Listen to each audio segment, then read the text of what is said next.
Can you learn how to be happy? Yes. And it turns out that's exactly what we're gonna do in this video. In fact, by the end of the video, you'll be perfectly happy.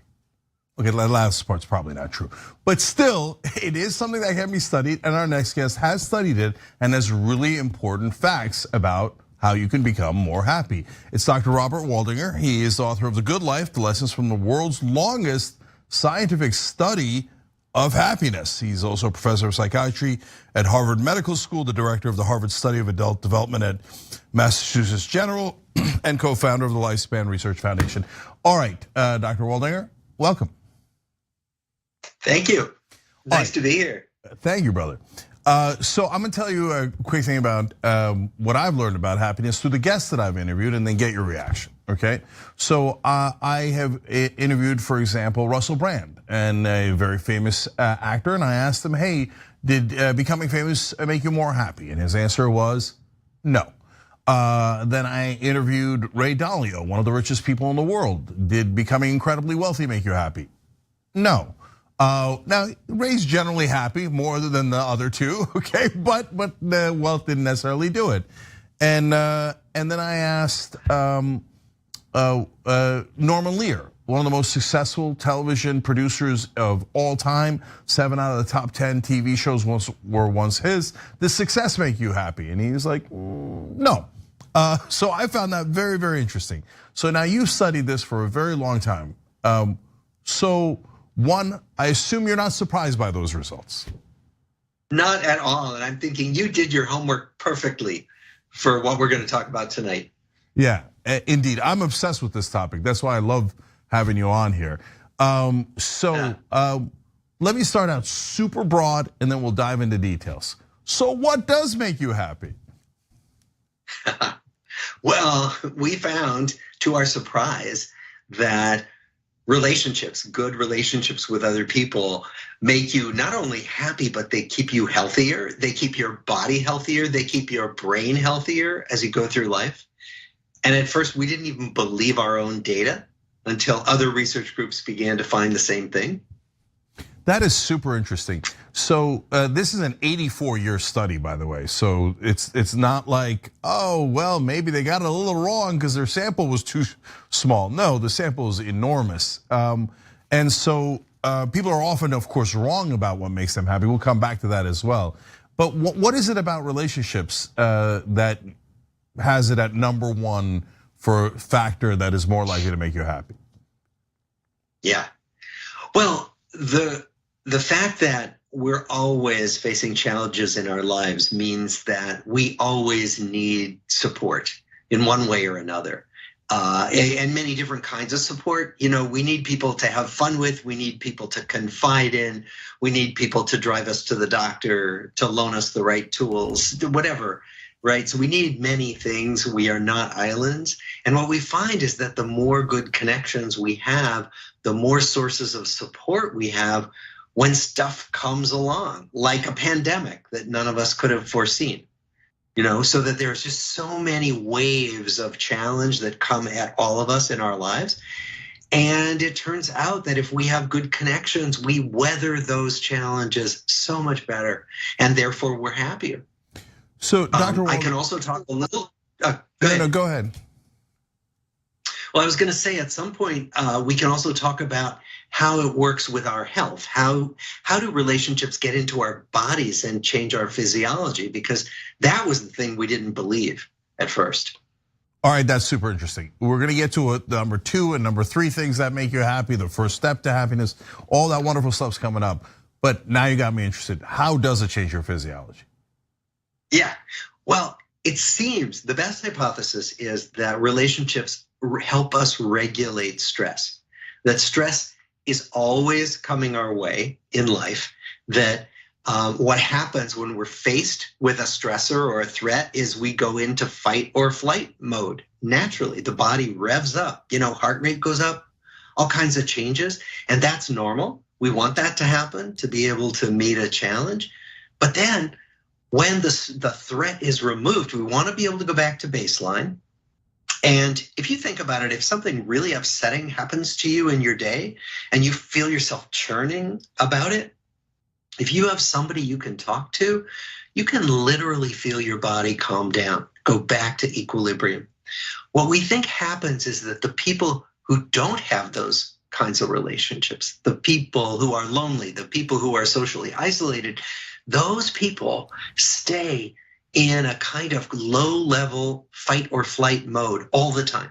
So they have higher levels of circulating cortisol, they have higher levels of chronic inflammation, and that those things break down body systems so that loneliness, social isolation can predict, on the one hand, that you might be more likely to get coronary artery disease, and alternatively, that you might get arthritis.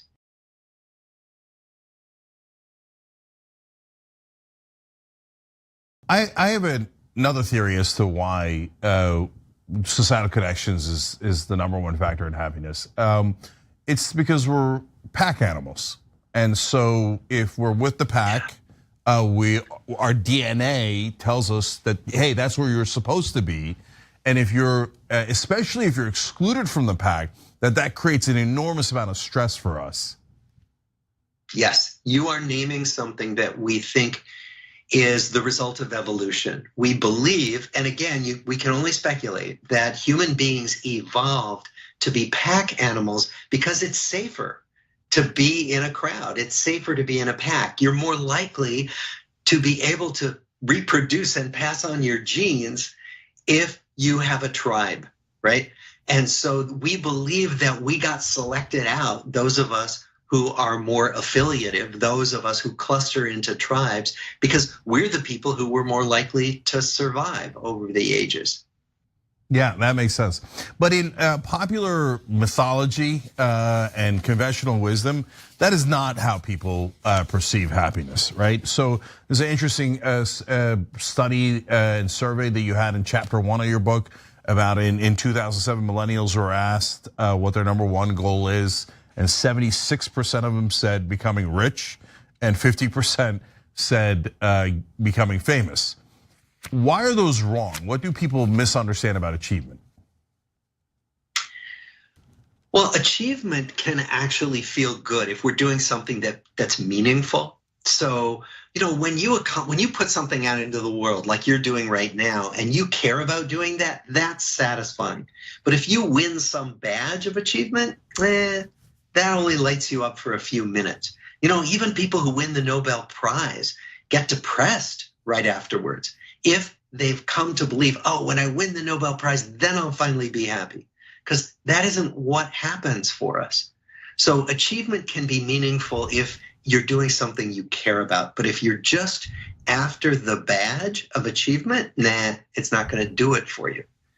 The problem, I think, is that our culture sends us these messages all day long that are not true. They send us the message that, if you get rich, you're going to be happy. If you achieve a lot, you'll be happy. If you get famous, you'll be happy. And you found in your research, right, on this show, that that's not the truth for many of those people you interviewed. But the culture keeps telling us, no, just buy these things, achieve these things, get famous, and you'll be happy. Yeah, and another thing that culture never tells you is that an entire culture can be wrong. Yeah. Right, the Aztecs were positive that human sacrifice would bring them good luck, and they all believed it, and they were all wrong. And that's right. And our version of that is Instagram, where we yes. Yeah, and okay, so we know what's wrong. We know that, hey, don't chase what conventional wisdom is telling you. And even if you got rich and famous, you're not necessarily going to be happy at all, right? So, okay, we know what not to do. How about, okay, and we know one of the important things is make social connections. What else? What's the second and third factor? Well, the second thing, and probably it might even be the bigger thing, is taking care of our health. So what we found was that the people who took care of their health, regular exercise, eating decently, not becoming obese, not abusing drugs and alcohol, that those people lived years longer than the people who did not take care of their health. And on the one hand, that's old news, but boy, the scientific evidence is so dramatic. And so, as one of our study members said, take care of your body as though you're going to need it for 100 years.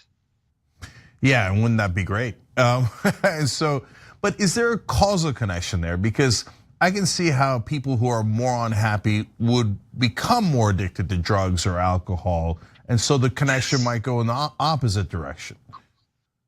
You are absolutely right that these things don't just go in one direction. They're often synergistic, right?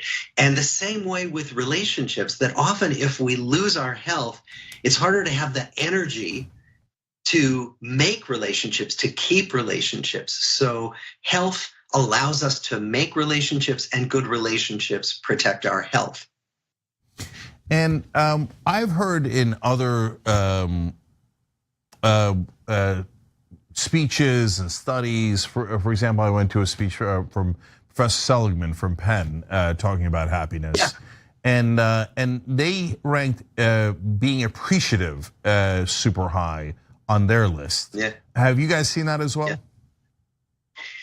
Yes, and there have been a bunch of studies now. So Seligman's work is part of that, but there are other studies too that show that when we actually feel grateful, when we conjure up an image of somebody we're grateful for, and actually when we express it, we get little hits of well-being. It feels good, and it protects our health. And so in some ways, it can sound hokey to do that, but we find that if you get people to remember what they're grateful for each day, they do better and they feel better.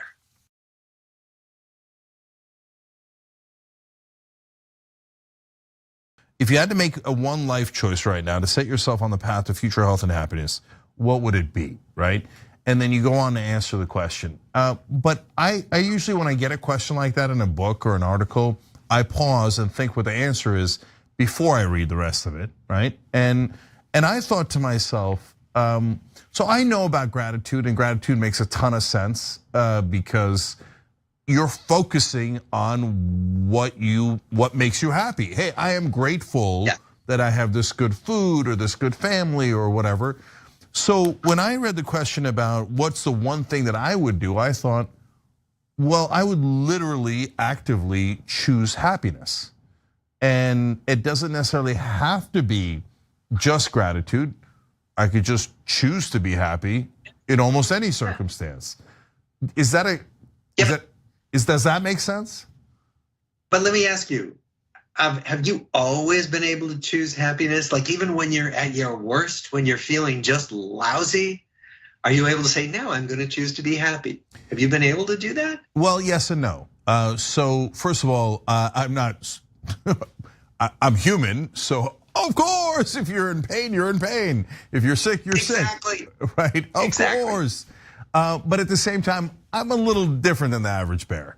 So I sometimes even focus on negative emotions or negative feelings and soak them in because they're also part of the life experience. Yes, yes. And the reason why I'm sort of asking you about this a little bit is that, first of all, we can't always be happy, that it isn't always a choice. And the reason why I want to name that is that sometimes we are miserable. Our happiness waxes and wanes, and we can get the impression, especially when you hear people like me talk, you can get the impression that if you're not happy all the time, you're just not doing the right things. And that there are people out there who figured it out and they can be happy all the time, no matter what's going on in their life. That is just not true. But I've studied thousands of people over 8 decades, and that is just not the truth of life. Yeah, and so I tell this to my kids, there is no such thing as like perfect luck, and you're just gonna have great luck or even neutral luck. No, you will have ups and downs, ups and downs. The question isn't whether you're gonna have ups and downs. The question is how you're going to handle those ups and downs. Does that make sense? Exactly. Yeah, John Kabat-Zinn, the meditation teacher, has a saying that I love. He says about the ups and downs, you can't stop the waves, but you can learn how to surf. Yeah, and it's probably counterproductive for people who care about this topic to tell everybody you could be happy all the time, right? Exactly. I mean, it just makes us all feel guilty because we're not happy all the time, and it's not going to happen. Then you don't feel like you're a success, right? Yeah, And I'm failing at happiness. Great. Like, I was just trying to be happy. Now I've even failed at that, right? No, you don't have to beat yourself up over it. Okay, one thing at a time, and that's counterproductive. Just do the best you can. And of course, everybody's in a different situation. And yes, and money does matter, right? I mean, I've seen other studies where I don't want people to get the wrong impression. I've been so poor that I had trouble paying the rent. In fact, I couldn't pay the rent, etc. And then I was not very happy. I've seen the mark these days. Of course, it's going to fluctuate, but being around 70 to 75,000 a year. Have you seen that as well? Yeah, and although we can, we can talk about different amounts of money, but basically that's the idea. And the idea is once we need to have our basic material needs met. Like you needed to be able to pay the rent, right? And put food on your table and maybe take care of a family, right? Or you weren't going to be happy. But once we get those basic needs met, then making 10 times as much won't make us that much happier. And that's the important thing, that it really matters to get your basic needs met financially. But then beyond that, pursuing wealth isn't going to make you happy. Yeah, in a sense, it's hard to be happy when you're fighting off a bear, right? Yeah. but once you've ensured your survival, not your thriving, not extreme wealth, not any of that stuff, but just survival. Well, then now you're in the ballgame, and now you could figure out, hey, what can I do to thrive instead of just survive? Is that a fair way of describing it? Yeah, exactly. And then it's a choice. I mean, you could decide you want to pursue making as much money as you can if that's meaningful to you. But that's a choice. And most people find that pursuing money for its own sake leaves you kind of empty. And that the people who pursue relationships feel that life is more fulfilling. In fact, when our original participants reached their 80s, we asked them to look back on their lives. And we said, as you look back on your life, what do you regret the most and what are you proudest of? And the biggest regrets were, I spent too much time working, not enough time with the people I cared about. And many women said, I spent too much time worrying about what other people thought. And then when we asked people what they were proudest of, it wasn't, I made a fortune, I became a CEO, I became famous. It wasn't that at all. It was, I was a good boss, I was a good parent, I was a good partner, a good friend. So it was always about their relationships when they look back on what they were proudest of in their lives.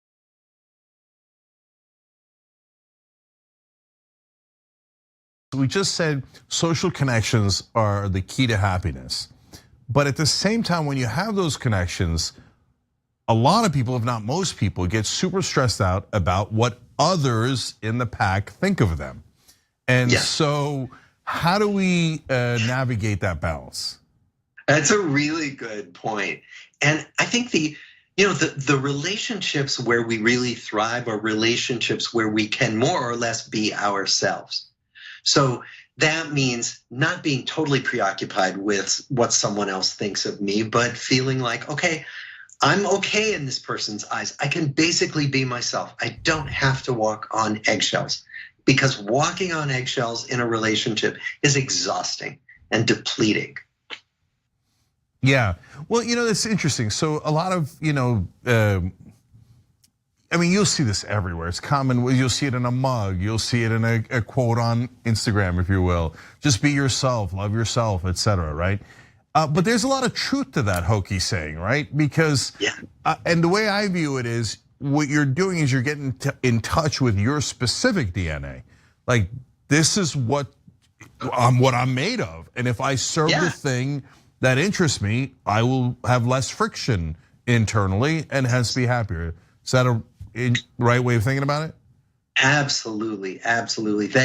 that's a way of learning to trust your own sense of what energizes you, what lights you up, what you care about, and then finding people who will accept that and maybe even celebrate it, rather than people who want you to be somebody you're not. Yeah, so now let's get to a depressing topic. Okay, let's do it. Can society ever fix itself? Because it is constantly sending us the wrong signals. I mean, we talked about some versions of that already, and those are really important. Oh, you gotta be richer, you gotta look better, you gotta be thinner, you gotta all these things, right? But not just that, but you gotta follow these rules, whether they're right for you or not right for you, okay? I come from an immigrant family, so you have to be a doctor, a lawyer, or a business person, etc., and you cannot be the other things. If you believe in religion has certain prescribed rules, and they might make sense for you, they might not make sense for you, but you gotta follow them either way. So can we as a society ever heal ourselves and our conventional wisdom that is constantly stressing people out? A lot has to do with openness to different possibilities. So, when you study the same people over 80 years, right? What you see is one size never fits all. So that yes, for some people, maybe this set of rules, whether it's religious rules or social rules, maybe that works really well. And often these rules do work well for a whole bunch of people. But the question is there room for variation? And that's really what we're talking about. And a lot of the struggles we have socially and politically are about whether we will allow room for variation based on what people need and what people care about the most. And because the bottom line is one size does not fit all. Yeah, I mean, look, now we get into a tiny bit of politics here, but like these days and throughout history, some interpretations of religion say you should not be gay, you shouldn't be transgender, etc. But if you are gay, well, that's gonna create a massive friction, isn't it? And then when you see the suicide numbers in those communities, aren't we just seeing that their software, in a sense, is conflicting with their hardware, and that's creating an intractable problem? Exactly, and we're often saying, make your hardware different. Like, don't be gay. Like, how could, what I loved is what Pete Buttigieg once said to Mike Pence. He said, if you have trouble with my being gay, take it up with my maker, right? Yep. They're both religious men. And the idea is this is my DNA. This is how I was made. And I think part of what we're aiming for is a society where people are allowed to be who they are, to be how they're made, and get to express most of that, as much of that as they can, as long as it doesn't harm others. All right, Professor, one more question. So we talked about it in the beginning, what's the first step? And I think a lot of people are curious about that. So if say anybody watching right now, what would you recommend as the first step? Okay, we talk in the book about social fitness, and we use that phrase as an analogy to physical fitness. The idea being that it's a practice, it's an ongoing practice. If you exercise today, you don't come home and say, good, I'm done, I don't ever have to do that again. And what we found is that it is the same with our social life, that it's a living thing that needs care. And so what I would say to people is, notice the small ways that you can be active in connecting with other people each day. Literally each day. You could finish this episode and think to yourself, who would I like to connect with? Who have I not seen in a while? And just send them a text, send them an email, pick up the phone and just say, just wanted to say hi, and watch what comes back to you. Dr. Robert Waldinger from Harvard, author of The Good Life, Lessons from the World's Longest Scientific Study of Happiness. Thank you so much for joining us, we really appreciate it. This was a pleasure. Thank you.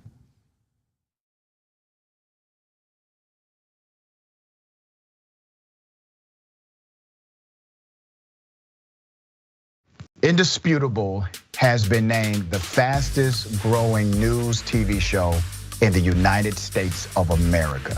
compared to all shows on CNN, MSNBC, Fox News, and roughly 30 others. What do we do on this show? We tell the truth. You know why we tell the truth? Because the truth is simply indisputable. Donald Trump radicalized citizens. He's the chief terrorist. Republicans still want you to think that critical race theory is the greatest evil that can happen in K through 12 education.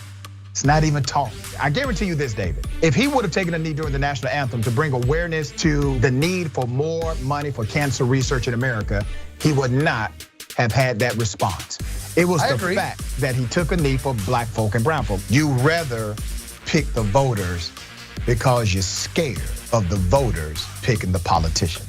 It frightens you. But we coming. When you are in a privileged position, equality looks like oppression to you. The Karenicity runs deep in this one. We provide a mirror for reflection and a mirror for correction. Don't touch me. Don't touch me. Let's put up the graphic of this Karen in peak performance. Boom.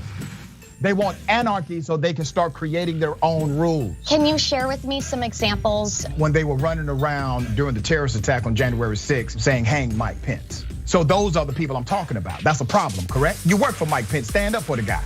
Do not allow the ideology of politics to evaporate the humanity that still exists inside of you. They don't stop, I don't stop. Racism won't stop, I won't stop. Systemic bias won't stop, so I won't stop. People still need health care, so I won't stop. People still need criminal justice systems reformed in this country, so I won't stop. And you won't stop either.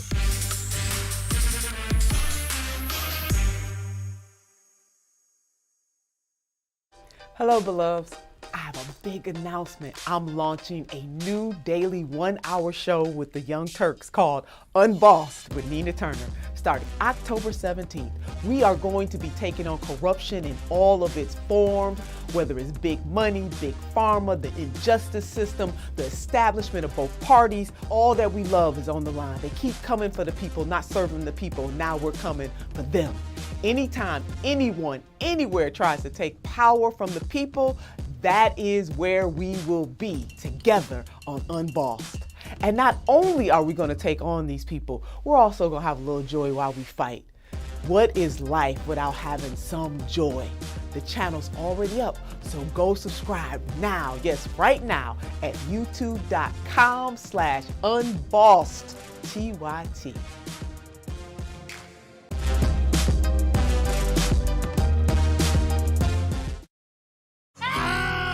Field goal here. It's time to switch to beauty. Oh, man. Oh, God. Do your best. He's a little like Let's go! Oh. No one's happy now. Give him another try. Oh! Wow. This is the weirdest game.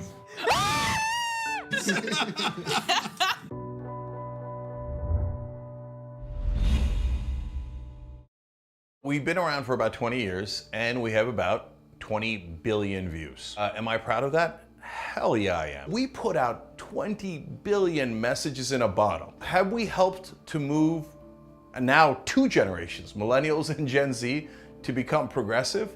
Yes, those numbers are real. We moved generations. Were we the only ones? Of course not. But we have been the largest online news show for now decades.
Get some!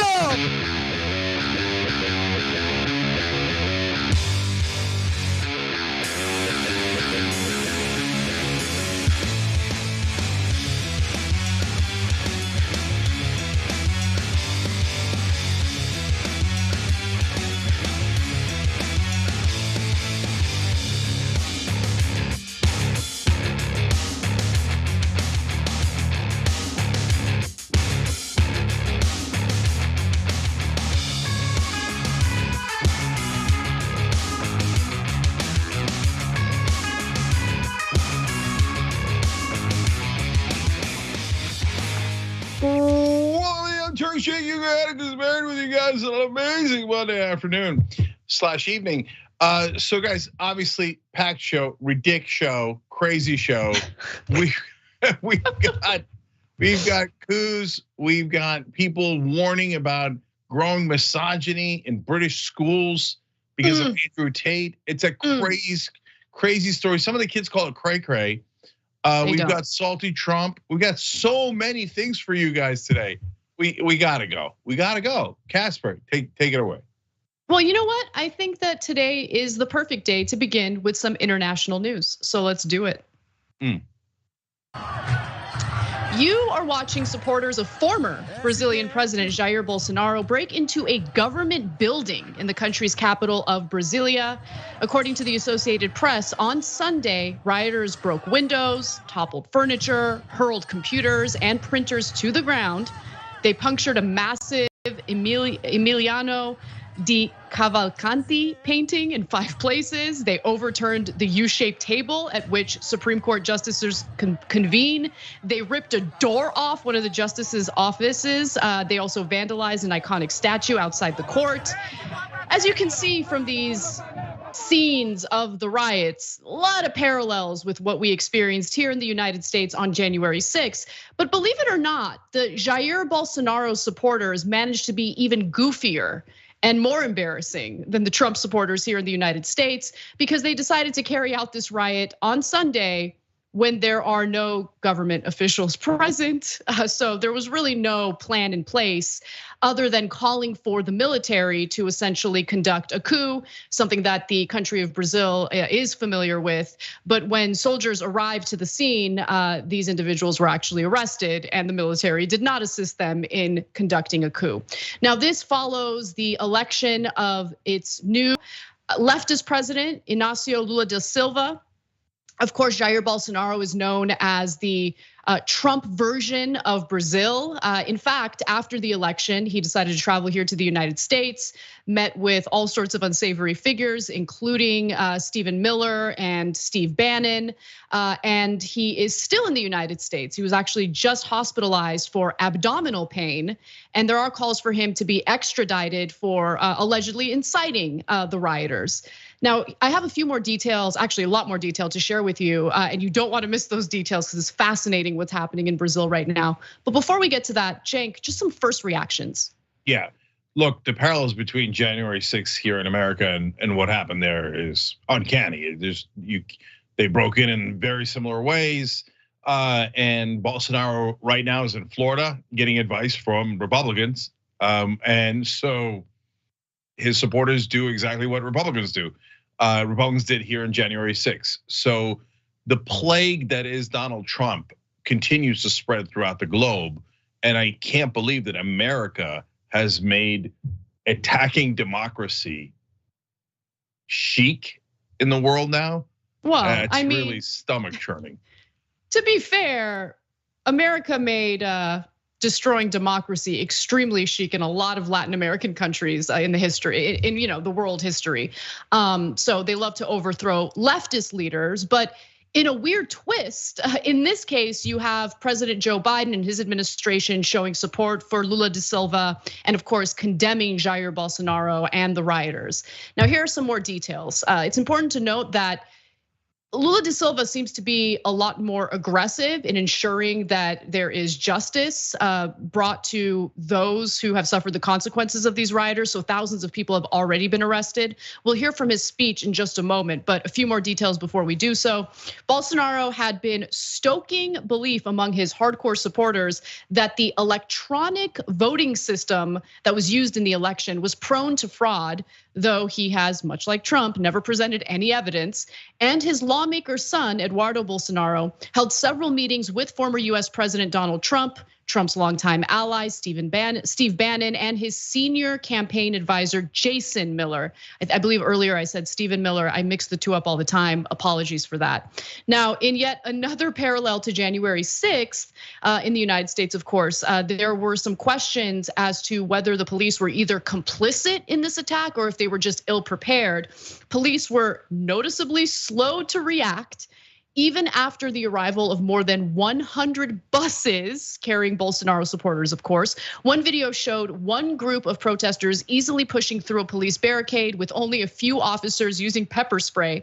Another showed officers standing by as protesters stormed the Congress, including one using his phone to record what was happening. And there are plenty of videos just all over the internet where you can clearly see the identity of the individuals who decided to riot on Sunday. Now, the federal district governor, Ibanez Rocha, confirmed that he had fired the capital city's head of public security because of their slow reaction to the rioters. And as I mentioned earlier, Lula da Silva is not holding back in calling for justice here. Here is a little piece of his speech following the riots. Nós achamos que houve falta de segurança e eu queria dizer para vocês que todas essas pessoas que fizeram isso serão encontradas e serão punidas. E nós, inclusive, vamos descobrir quem são os financiadores desses vândalos que foram a Brasília. Nós vamos descobrir os financiadores e todos eles pagarão com a força da lei esse gesto de irresponsabilidade, esse gesto antidemocrático e esse gesto de vândalos e de fascistas. So in that speech, Lula da Silva, of course, mentioned a decree. I want to give you a few more details on that. He read a freshly signed decree for the federal government to assume control of security in the federal district. He said that the so-called fascist fanatics, as well as those who finance their activities, must be punished, and also accused Bolsonaro of encouraging their uprising. And there are already officials in Brazil who have called for the extradition of former President Jair Bolsonaro back to Brazil so he could face a possible investigation. And you're muted, Cenk. Okay, so you couldn't hear me say, damn it, when I realized I was muted. Okay, all right, so this is where the similarities end. Because here authorities appear to be taking action, unlike in America where they're like, attempted coup against the country. I don't know, we're gonna have to ask permission of the people who attempted the coup to see if we could prosecute them. No, you just go after them and you arrest them. It's not that complicated. And by the way, the people here know it's not that complicated because they do it to the schleps who were part of the riot in the first place. So both Brazil and the United States arrest people that were on the ground and broke into the buildings. But when it comes to the people who organized the coup, America refuses to arrest them, absolutely, because they were part of the elites. And so the elite's number one rule is never ever arrest another elite, unless of course they stole from rich people, other rich people, then you can get arrested. But other than that, even a coup won't do it. But in Brazil, they're instantly firing people, arresting people. And by the way, you saw there Lula saying they're fascists. See, no hesitation, no mealy-mouthed BS. Oh, some of my best friends are coup committers. Coup committer, is that a thing? Okay. It's actually a pretty popular rock band. Oh yeah, the coup committers, they're unbelievable. Joe Biden's still calling them his friend, so it's possible. Okay, look, last two things here for me. Number one, Lula and the others are 100% right in pointing out this specific thing that we didn't bring you yet. Not only did people who paid for it in general, but who paid for the buses? Because if people are getting bussed in somebody paid for those buses. That's the person who organized the coup, and that will unravel everything. Here, if it was America, you would find out about it 40 years later when someone did an investigation, but no one would ever be held responsible. I hope they don't take that lesson from us. And Anna, of course you're right that we've done endless coups and organized them here in America. My point was one of the few things that we do right is a peaceful transition of power. And now Trump has destroyed that as well. So now the new precedent is, well, if America's doing it, if I ever lose an election, of course I'm gonna try to do a violent takeover instead. And so that's what we're seeing now from his cult, Trump's international cult, and one of his capos is Bolsonaro, and that's why he's hiding out in Florida with Trump. And just a little bit of Brazilian history. Brazil had experienced a coup previously. It was a military coup at a time when I believe Jair Bolsonaro was part of the military. And my favorite part of this story, it's a terrible story. We've experienced it here in the United States, so I'm not making light of it. But I will dunk on the rioters, especially considering they're Jair Bolsonaro supporters, because they really thought the military was gonna come in and help them out. So let's go to graphic 4 here, because this is probably my favorite tweet on the entire incident. Bolsonaro supporters cheering the arrival of the military right before getting arrested by them. So they're like, yeah, military, help us coup, help us coup. And the military's like, yeah, hands behind your back, bro. We're taking you in, okay? Sorry. But I do want to also just quickly go to Jair Bolsonaro's response or reaction, because it's similar to what you get here in the United States with right-wingers, on one hand, pretending to condemn the bad actors, but then drawing these false equivalencies. So he writes in a tweet, peaceful demonstrations in the form of the law are part of democracy. However, he's talking about the rioters, invasions of public buildings as occurred today, as well as those practiced by the left in 2013 and 2017 escape the rule. So I don't remember the left rioting in federal government buildings and demanding overturning the results of a democratic process. Now, Jair Bolsonaro, of course, made Lula da Silva a political prisoner back in 2018 when Lula da Silva was, of course, favored to win that presidential election. So he had a judge essentially throw Lula da Silva in prison under these ridiculous and unfounded corruption charges, and later that was completely thrown out by another judge. So if he really wants to talk about the bad actors here, he should take a good hard look at himself. Yeah, I'll give the last 2 comments to members on Twitch. JMM Frazier said, all I see is a bunch of right-wing tourists. And Mindgrifter said, fascism is our #1 export right now. And that's depressing. Extremely. All right, well, speaking of terrible people, let's talk a little bit about Larry Summers while he's in paradise. They think inflation is the primary concern. They explicitly recognize that there's going to need to be increases in unemployment to contain inflation. That's former Treasury Secretary Larry Summers enjoying a tropical paradise as he argues that more Americans need to lose their livelihoods in order to tackle inflation. Let's hear what this clown has to say. As the salience of labor market developments as a kind of super core measure of inflation. They're showing awareness of the fact that the neutral interest rate is a real interest rate concept rather than a nominal interest rate concept. They're recognizing that the trade-off is not between unemployment and inflation, but between unemployment and the level of entrenched in inflation.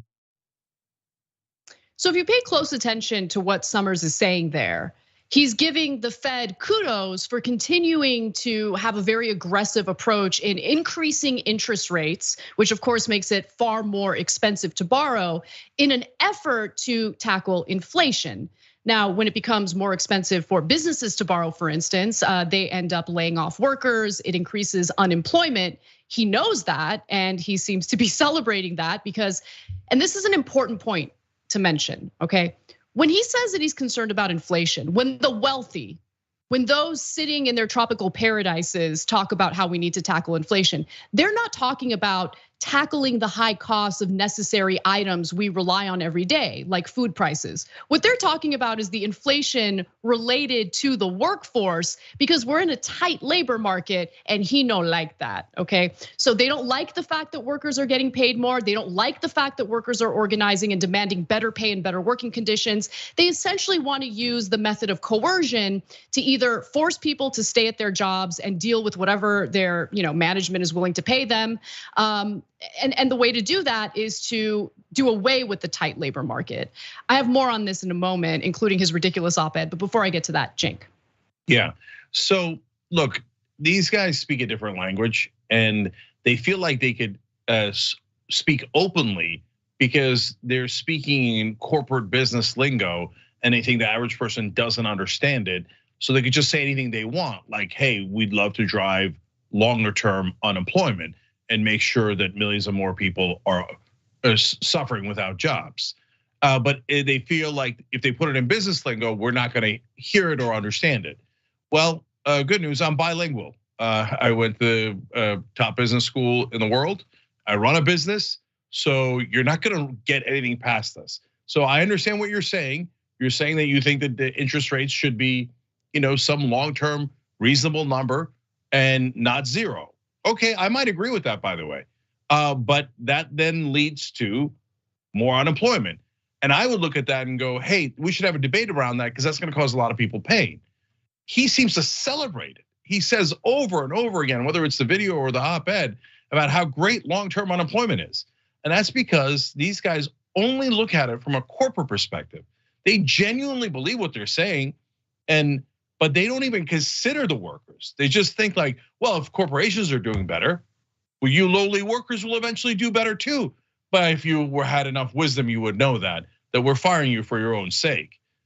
No, you're just doing it because you don't get it. You think your perspective is the only correct perspective. No, your perspective is of the wealthy and the powerful, and you don't care about the rest of us at all.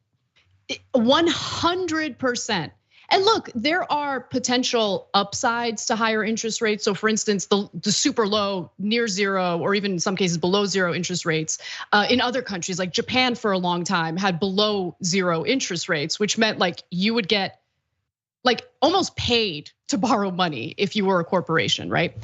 That leads to certain bubbles in assets, whether you're talking about the stock market or in our case, more specifically, when it comes to the housing market, right? You'll have private equity firms buy up all of these single family homes that typically would be purchased as like starter homes by families because it's so cheap to borrow, why not? So I think it is a good debate. You're right about that, Cenk.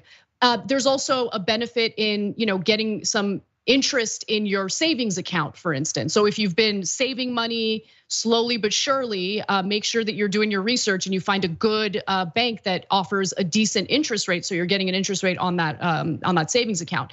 But putting that aside, what I find so brazen about all of this is how he's like giddy about unemployment while he's like sitting in Oahu enjoying like a freaking pina colada. I don't know if he's actually in Oahu, it just kind of looks like it.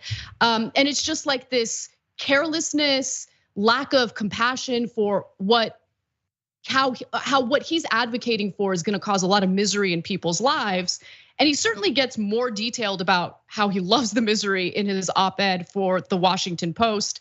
Before I give you some details on that, do you want to respond to what I said, Cenk? Yeah, no, we're in agreement here. The fact that he's doing it from this location, I know he's being interviewed for a show, but giddily telling people that we should fire more of you, well, you seem to have the most luxurious background in the world, doesn't help with your messaging. But Anna, that goes to the point of they really don't get it. They don't care. Yeah, they think they're above the law. They think they're immune. They think it's perfectly normal to play with all of our lives. And they genuinely believe that they're doing it for our own good. Absolutely. So let's get to his latest op-ed in the Washington Post, because I think there are a few nuggets there They make it abundantly clear that he is in favor of people losing their livelihoods just to essentially coerce workers to deal with whatever low wages their employers want to pay them. He says, quote, historical experience as encapsulated in the proposition known as the SAM rule demonstrates that whenever US unemployment rises by more than 0.5% within a year, it goes on to rise by 2%. So he, expects a recession in 2023. So if a recession comes, it is very likely to lift unemployment to the 6% range. That is his prediction. But he does not see this as a bad thing at all. He sees it as a good thing. He says, quote, it is very unlikely that we will have a recession so severe as to drive the underlying inflation rate below the 2% target. Hence, overshooting on inflation, meaning increasing interest rates too much, is not the primary risk. And the Fed is right to emphasize its inflation objective going forward. So the Fed continues to raise interest rates, and people thought that at this point, Jerome Powell, who's the head of the Federal Reserve, would slow things down. But it's clear that he's gonna keep going. There has been a transitory, get a load of this, a transitory element in inflation's recent deterioration caused by bottlenecks in sectors such as used cars. As these bottlenecks ease, the prices return to normal. There will be a transitory deflationary impact hitting these statistics. This must not be confused with enduring resolution of the inflation problem. What he's saying there is, listen, once the supply chain issues get sorted out, we shouldn't be under the impression that the Federal Reserve should stop raising interest rates. They should keep going. So to me, that's what makes it clear that this is about the labor market.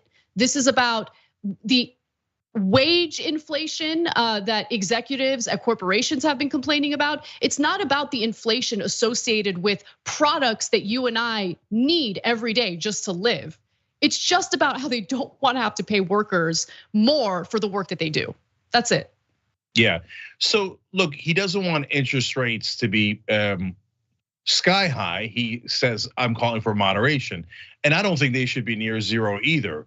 But at the same time, he does say that we should have a permanent state of, unemployment that is clearly and perhaps significantly higher than it is today. So, and he thinks that leads to a balancing of inflation and unemployment issues. I don't necessarily agree with that. And I think callously talking about trying to get more people fired and keep their wages as low as possible, and then claiming while you're sipping on your pina colada that you're doing it for their own benefit is classic neoliberalism. You people don't know what's good for you. We're doing trickle down economics here. We will of course hoard all of the cash and goodies for ourselves, and we will fire some of you and make it permanent. But don't worry, it's all for your own good. Is it, Larry? Or is it that you've never actually inspected your own views? And that if you broke down any of your views, you would realize that they are geared towards extreme self-benefit and not the benefit of the population at large. And again, Anna, he hides, or it's both true that he means it and he's hiding his bad intent in some proposals, because he then comes around, and this is a little bit neoliberal too. And he says, well, look, we should have a little bit higher benefits too. So we should increase unemployment benefits because we're going to make more people unemployed. Okay, so you could, that cuts both ways, right? They you can give him credit for honesty on that in a sense, but and he's preparing because he's like, look, we're going to make sure more people don't have jobs. And he did make an argument for child tax credit. Now, is he going to push for that? Probably never. No. Instead, he also talked about how we got to make sure that we take care of the oil companies and beloved Joe Manchin. Oh, yes, okay, there we go. I gotta give you that line because he gives the whole game away. Let's go to graphic 6 here, because in the same paragraph where he mentions the child tax credits, which by the way, if I'm not mistaken, you only get the child tax credits if you file tax returns, meaning when you have a job, correct? I don't know the details of that one, Anna. Okay, I definitely do. And if the child tax credits are carried out the way they were when we had them temporarily under the Biden administration, they base it on your tax return. So if you're unemployed, well, it's a tax credit. So you have to have taxes to get credited for sure. Exactly. Yeah, so he's a liar. He doesn't actually care about the child tax credit at all because it's not going to benefit people who are unemployed. And let's go to graphic 6 here, where in the same paragraph he writes, now is the time to put in place carefully targeted measures to pull forward federal spending on maintenance and replacement cycles to periods when overall demand is soft. Now, Cenk, I didn't go to a fancy business school, so maybe my interpretation of that sentence is incorrect, but I read that as bailouts for corporations that might struggle in a downturn.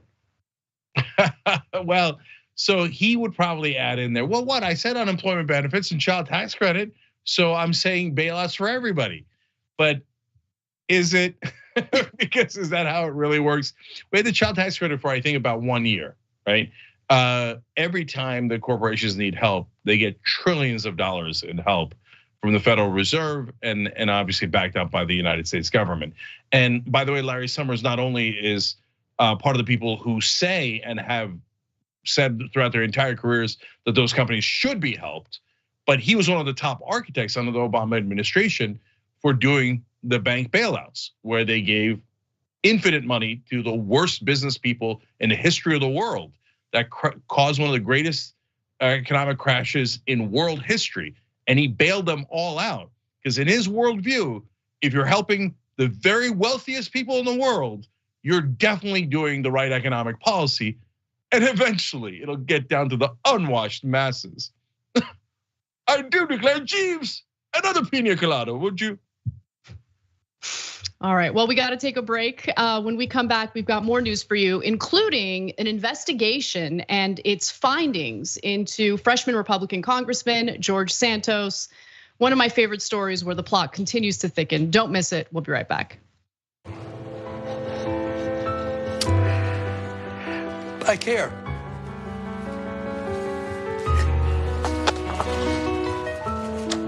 That's it.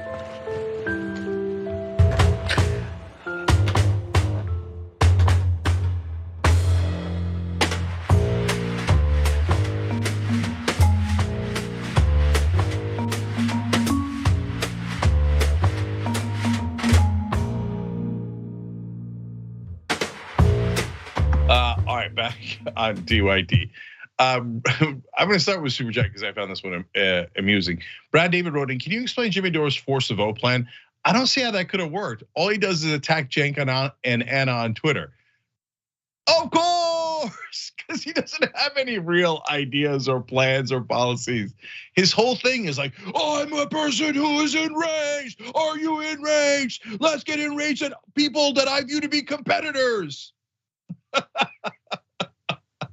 No, the reason why force of vote doesn't seem to make sense to you is because it doesn't. Let's move on.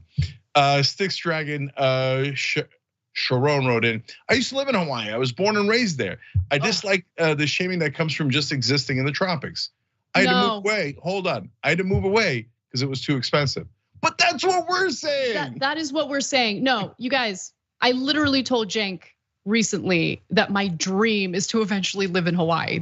There's nothing wrong with living in Hawaii. There is something wrong with you sitting there with paradise as your backdrop, as you're giddily talking about the unemployment rate increasing. That's the reason why we brought that up. But Hawaii is amazing. Yeah, TYT is well known and on the record as supporting Hawaii. Also one of the most progressive states. We also have a TYT employee in Hawaii, secret one. You don't know about her. She's there. Okay, the luckiest TYT employee.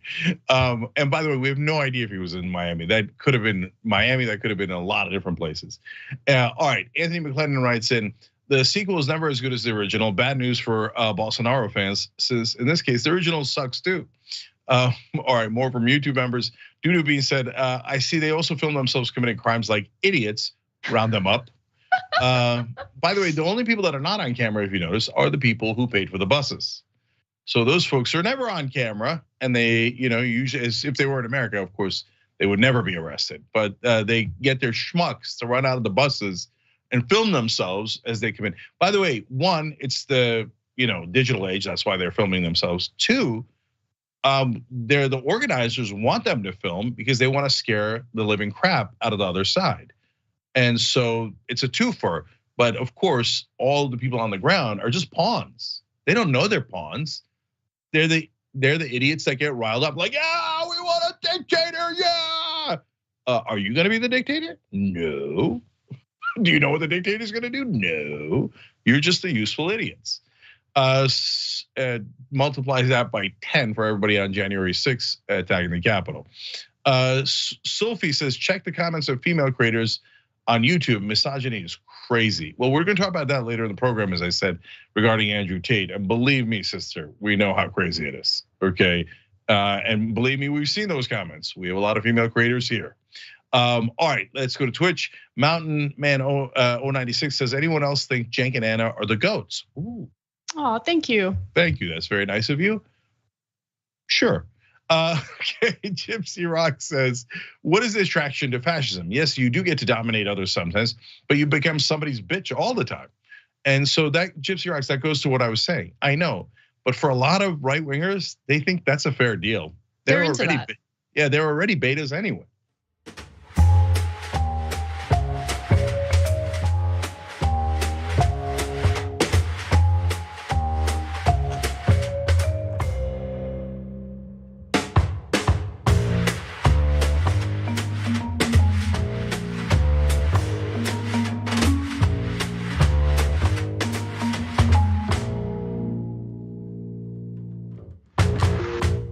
Back on TYT, Cenk and Anna with you guys. Also, Betty Oaks, Scotty Furness, Jason Martin.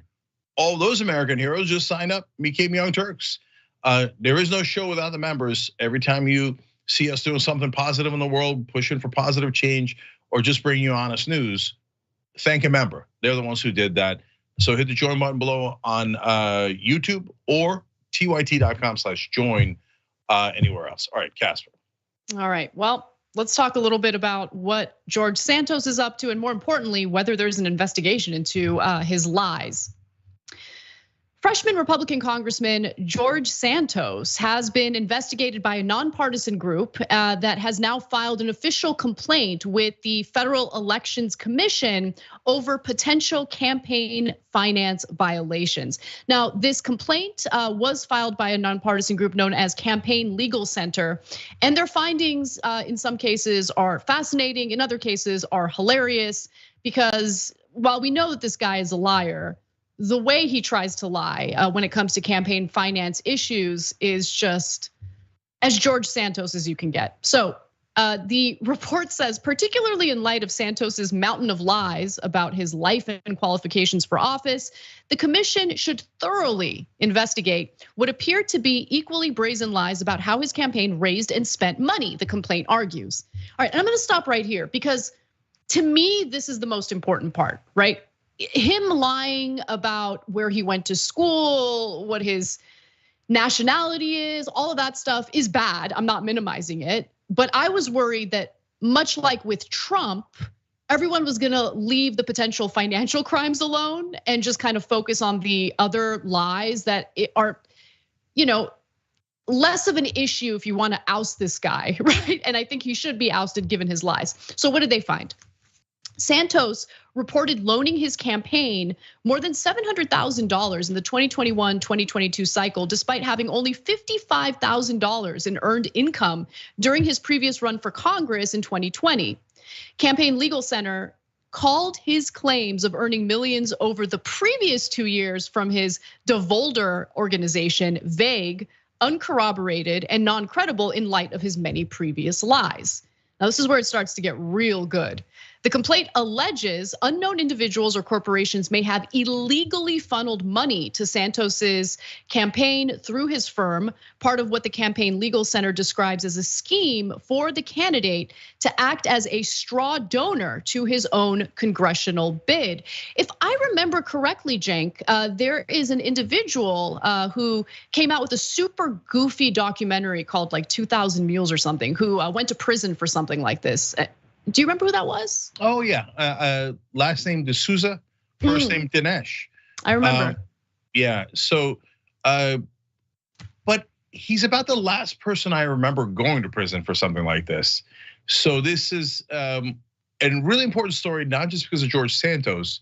He's actually a minor part in this, if you ask me. The major part of this story is do we have laws anymore? Especially election laws. So the FEC is split in a unique way. It's 3 Democrats, 3 Republicans, no matter who the president is. And it's because it's about elections and you don't want one party to have an advantage and then use that advantage to manipulate elections. Well, that makes sense, but what does it lead to? It leads to gridlock because, look, Republicans cheat more. It's a stone cold fact. We've shown it to you hundreds of times, okay? And especially around money in politics. But do Democrats cheat as well from time to time? Definitely, right? But so what happens is if Republicans cheat, they go in and all 3 Republicans on the FEC go, no, I don't see any cheating. But if Democrats cheat, the same exact thing happens. The 3 Democrats go, the same ones who would tell you, oh my God, this is outrageous when a Republican does it. How dare, I bet you the 3 Democrats go ballistic over this, which makes sense, they should. But if a Democrat does something similar, they'll be like, no, I don't see it. I don't see it at all. So nothing ever gets prosecuted for election, law breaking. So this is a test because Santos doesn't really have any backing, even in the Republican Party. This is the easiest layup in election law history. So if they don't take action here, that means there are no laws left regarding elections. You can break any election law you like, and you'll never face consequences. I actually didn't know that they changed the process. What would you say would be a far better approach in doing this investigation? Or at least what do you think a better makeup of the FEC would be, without having to do this like partisan divide or bipartisan makeup? Yeah, no, look, it's a difficult question overall in a normal functioning democracy because you cannot have one party have an advantage. Now you could then make it nonpartisan, but the nonpartisan things often turn partisan, but just covered up, right? Mm-hmm. That happens in a second. I mean, just look at the Supreme Court. So the issue to me isn't the fact that it's 3-3 in the Federal Election Commission. The issue is that the underlying politics is so corrupt that it is inconceivable for anyone in the Federal Election Commission to act in a nonpartisan way and to act in a non-corrupt way, because the entire system is built on corruption. So if you said, hey, you shouldn't take this kind of money or that kind of money, or taking that kind of money should have significant legal consequences attached to it, they'd have to devastate both parties because they all do it all the time. Mm-hmm. So that's why they don't take any action. If you had a functioning democracy, like maybe in Europe somewhere, they would have Republicans, Democrats, or whatever their parties are, but they would actually apply the law. And that does happen. It just doesn't happen in America because the corruption is near 100%. I mean, it's so ingrained in our system at this point, and that's a good point. I mean, having a discussion about what the partisan makeup of the FEC should be when it comes to these types of investigations is like debating what brand Band-Aid you want to use on a gushing wound, right? In our case, the gushing wound is the unending corruption. So it's a really good point. I do want to go back to their investigation into his campaign finances, though, because it gets pretty laughable. So the complaint also accuses Santos of misrepresenting his campaign spending. It notes that his campaign reported an astounding 40 disbursements between $199 and $200, including 37 disbursements of exactly $199.99, thereby eluding requirements to keep a receipt, invoice, or canceled check for all spending above $200. So that's a giant red flag, but who knows? It could just be a coincidence. But they looked into it. They looked into it. Get a load of this. This is my favorite part. The reported spending did not stand up to scrutiny. Whew, shocker.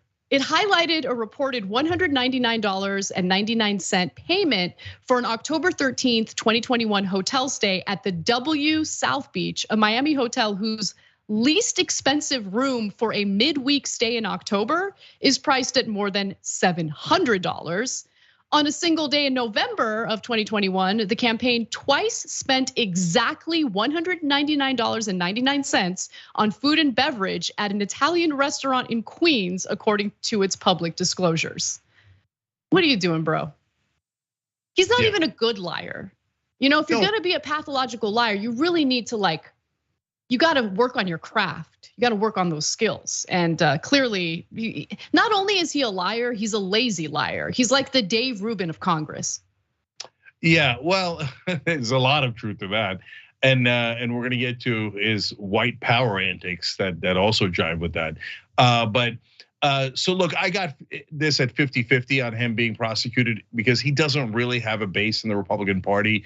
The Republicans have a better way of lying than in this stupid brazen fashion. I mean, don't get me wrong, Trump is worse. He's dumber and he's more brazen. But he doesn't do it in exactly this way, and he has accumulated a ton of power, which Santos has not. So I don't think a lot of people owe him anything. So I think that the FEC might still go after him, even though he's so ham-handed. But why is he so ham-handed? Well, that's because this guy's been lying his whole life, and there's never been any consequences. And where do you go if you're a pathological liar and a criminal? You go to the Republican Party. That's where the pathological liars are. And they don't mind criminals at all. They don't even mind if you rob them, as long as you hate the same people as they do. Now, in this case, he claims to be half black, half Latino, half Jewish, half whatever, right? He's just making stuff up. I have no idea what he actually is. But as he was doing a vote, he did give the white power sign. And the reason for that is because if you're gonna do terrible things, you go hide under the right-wing umbrella because they will protect you as long as you're hateful. And so he's like, don't get me wrong, I'm just as racist and hateful as you guys. So now he might get to some right-wing support and might win that vote. We'll see how it plays out. I should note that the FEC has already taken some steps in looking to his campaign finances. The regulator's most recent letter to the Santos campaign, issued last week, said that the committee failed to properly identify all donors who contributed more than $200 and seems to have accepted contributions that breach limits set forth under federal law. The FEC has asked for him to respond by February 8th. So we'll see how this all plays out. But I should also note that prosecutors in Nassau County have also begun an investigation, and the authorities in Brazil, where he was living, have reopened an investigation involving George Santos allegedly committing identity fraud. Cenk. All right, and my last thing is, whenever Democrats run against progressives in primaries, they pull out every nonsense Oppo research thing you could ever think of. Did you know that Nina Turner sneezed the wrong way 13 years ago, right? But when they run against Republicans, all of a sudden, they couldn't do Oppo research on George Santos. I mean, imagine how humiliatingly bad a candidate you have to be to lose to this guy and not even realize he was lying the whole time. Oh, Democrats. All right, we're gonna take our second break of the day. When we come back, we'll talk about Matt Schlapp, who is a big time influential Republican donor, getting schlapped down by Christian Walker. Wait till you find out why.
Back to the social break here. You guys know what we got to do now, right? Wing, wing, spin the wheel.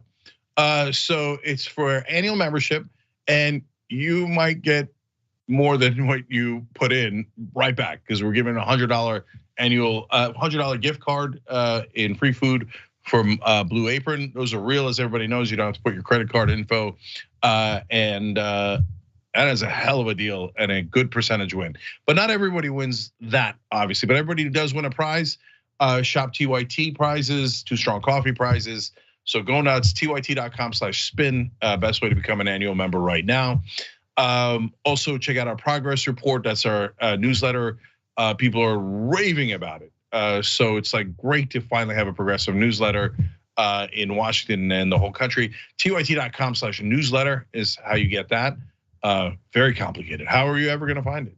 tyt.com/newsletter. All right, now we go to our members, starting from the top of the show. Art Guy wrote in, Lula is showing the rest of the world how a progressive should deal with the insurrectionists, with strength. Totally agree, Art Guy. Sarah Wolf says, I'm sure Bolsonaro is going to say it's Antifa dressed up as his supporters. Wait for it. He's getting directions from Steve Bannon, so he might literally do that. Shy Coltrane 42 says, this coup has Steve Bannon's fingerprints all over it while Bolsonaro is hanging out with Mickey in Disneyland. Yeah, that's, again, literal. Jenks left tricep of fury, which already is literal, says, can they extradite Steve Bannon to? God knows he won't face consequences in America. By the way, if he advised them to do this kind of coup, yeah, Brazil should definitely arrest Steve Bannon and we should definitely extradite him. Now, but we don't know that he did that, guys. We don't know that. So let's see if there's evidence and we'll take it from there. All right, Ian says, or as Dave Rubin calls him, Bolsonaro. Bolsonaro. Bolsonaro, that's what it is, Bolsonaro. That's a tongue twister. That's 11 on a scale of tongue twisters. Okay, Alan McIntyre writes in, why didn't someone explain to the Brazilian authorities, you're not supposed to arrest people attempting a coup on the spot? Aren't you supposed to let them roam free for years and years as weak politicians wring their hands about how uncivil the riot was? Yeah, well, I'm glad at least they didn't learn that lesson from us. The Sexy Speed Racer says, is Trump going to declare Barfalardo sanctuary so his buddy Bolsonaro can hide from justice there? I wouldn't be surprised. Like, again, not impossible, not impossible. Kind of like the Ecuadorian embassy for Assange, except that one was real and he should have been protected, unlike Bolsonaro. Eclectic Miscellaneous is Larry Summers' message, let them eat palm trees. It does certainly feel that way. And Pittsburgh Steelers Dragon gifted 5 subs on Twitch, American Hero.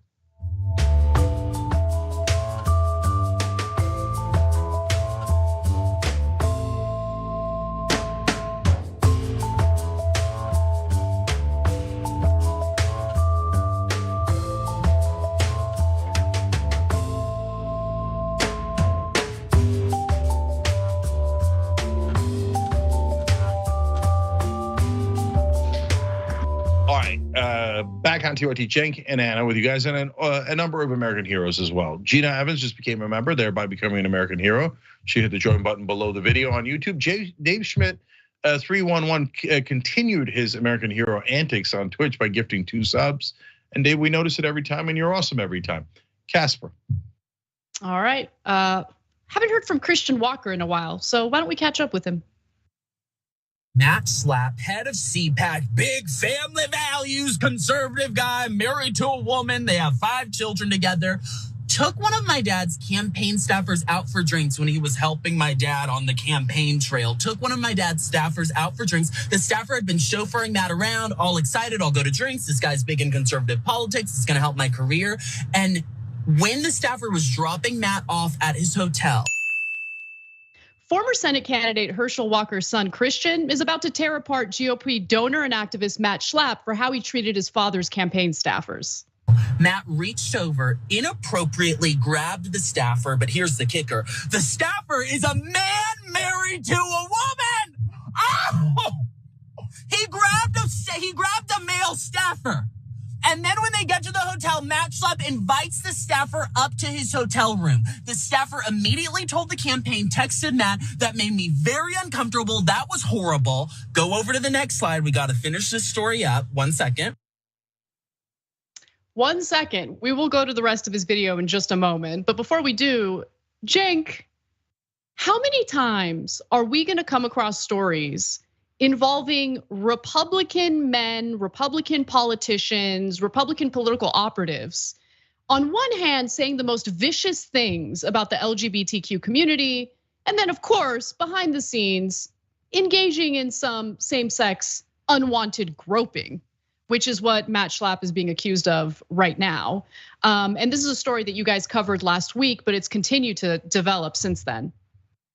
Yeah, the general, of course, summary of this story is, of course, of course, Republicans do this every time. So look, the victim in this case is not underage, but Matt Schlapp groomed the hell out of him. Oh yeah, we got possible, places for you to go. We should talk about your career. Oh yeah, come here, come this way. Here, let's have some drinks. Let's go into your car. Let's go upstairs. Let alone, as the staffer later said, Schlapp's pummeling of his crotch. So now, and of course, the ones that are most loudly complaining about groomers are the ones that have grooming going through their minds 24/7. So, but back to Christian Walker. It's funny that like when he was a bad guy as a right winger, and I think he still is a bad guy, his antics were not fun. So he would do these kind of videos against gay people, even though I'm pretty certain he's gay. I don't know, every once in a while, like people, Republicans Santos, their identity, right? I am, I'm not. You can't tell. I'm gonna criticize you either way, okay?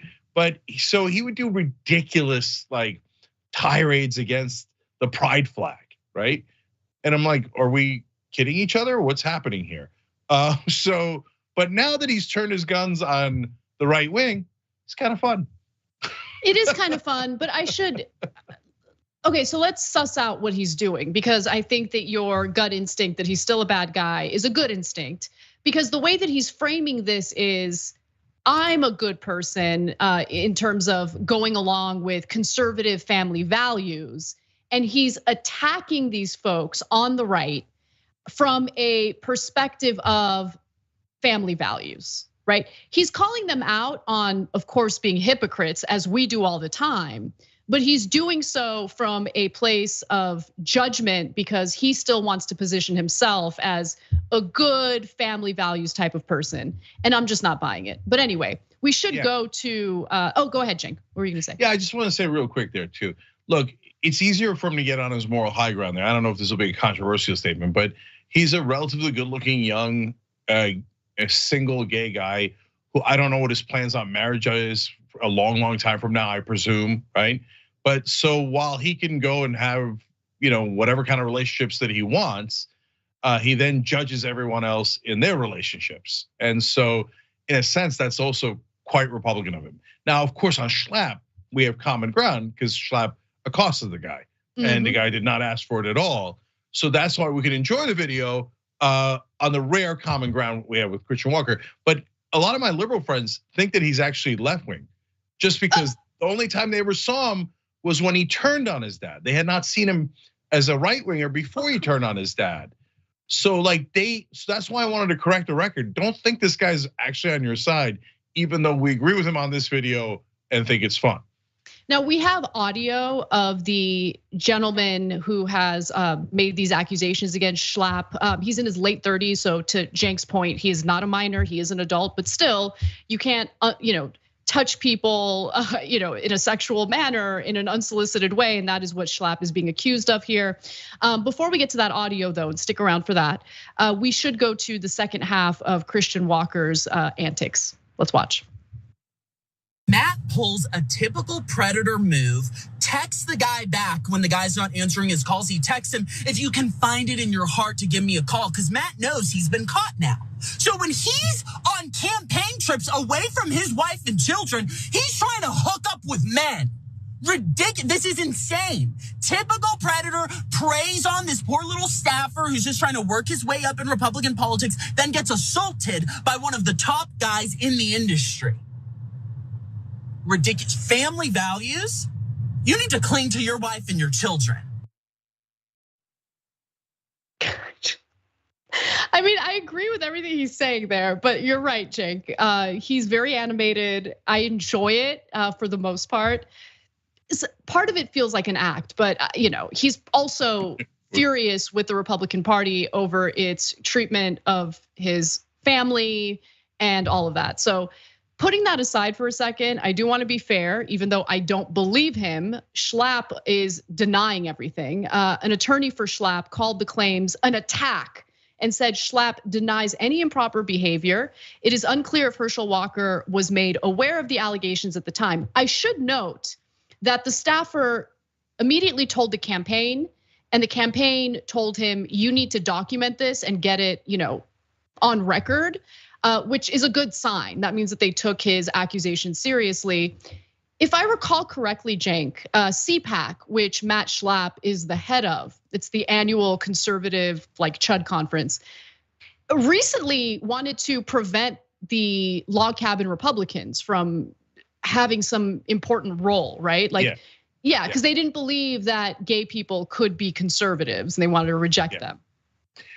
So, Anna, you're right about all of that. And the C in CPAC does stand for Chud. It's ChudPAC. And so we just want to be clear about the facts here on DYD.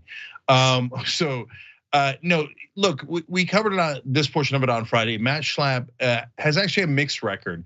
He wanted to allow the log cabin Republicans to participate, and they did.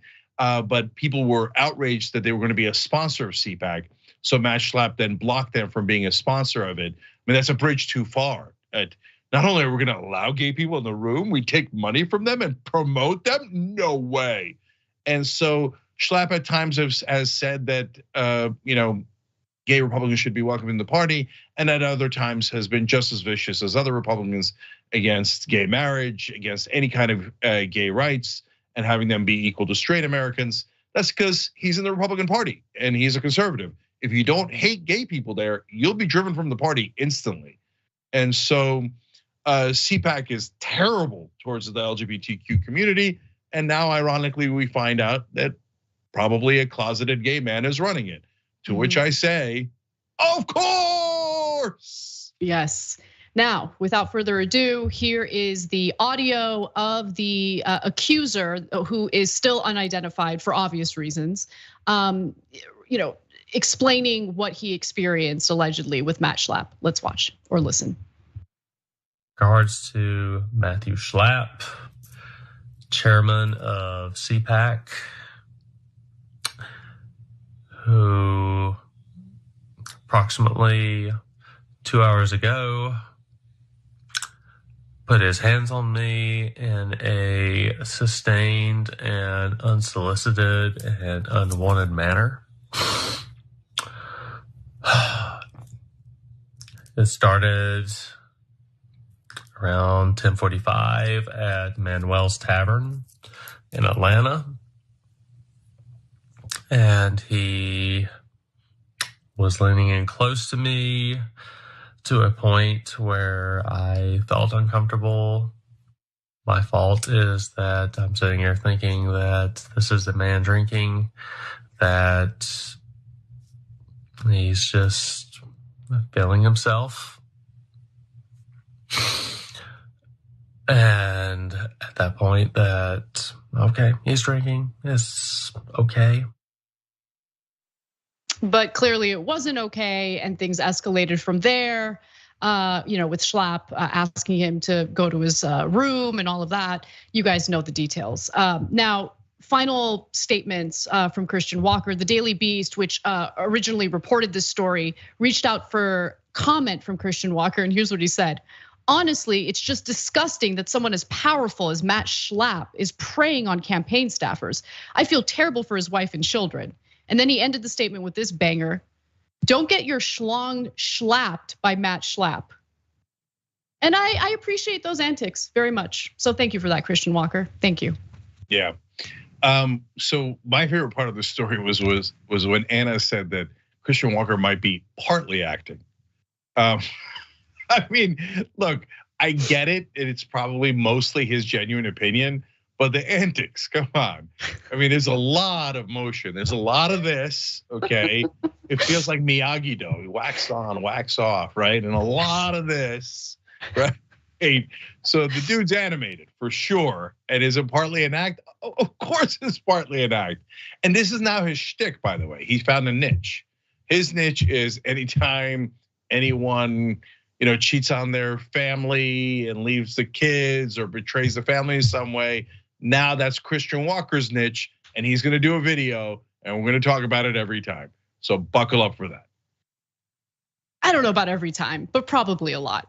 And no, I don't know that we're gonna talk about it every time, but is he gonna do a video and the rest of the media is gonna cover it every time? Yep. Absolutely.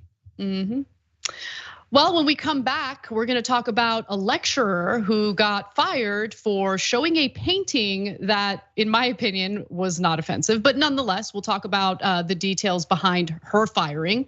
And then, unfortunately, school-age kids are learning from the terrible teachings of Andrew Tate. And now teachers have to deprogram the misogyny that they've picked up on while watching his content. We've got that and more coming up. It's going to be an insane second hour. Don't miss it. We'll see you in a few.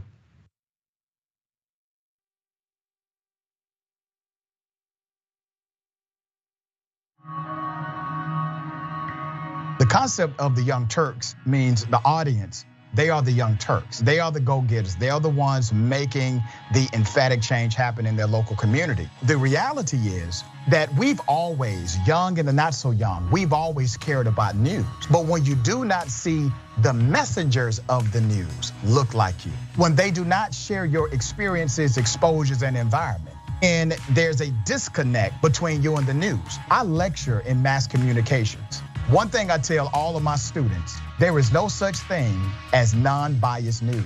It never has been.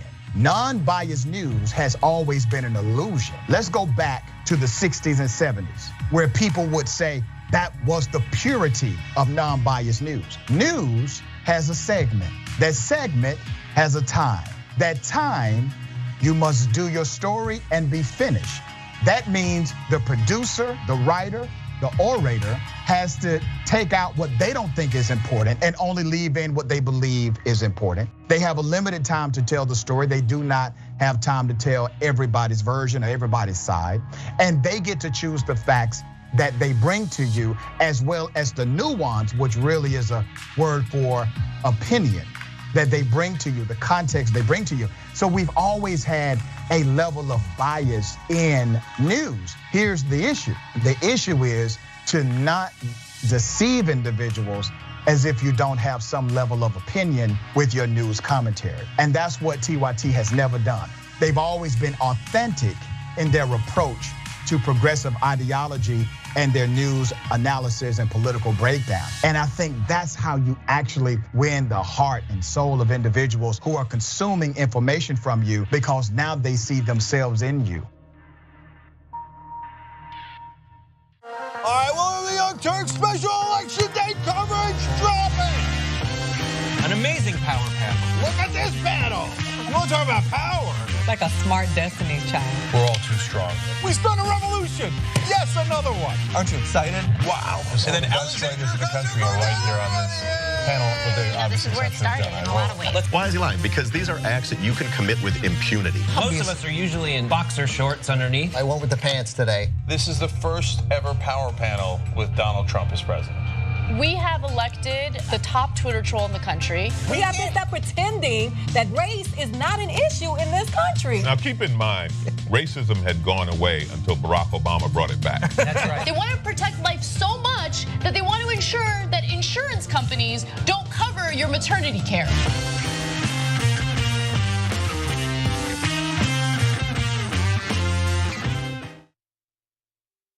There is so much heinous news out there.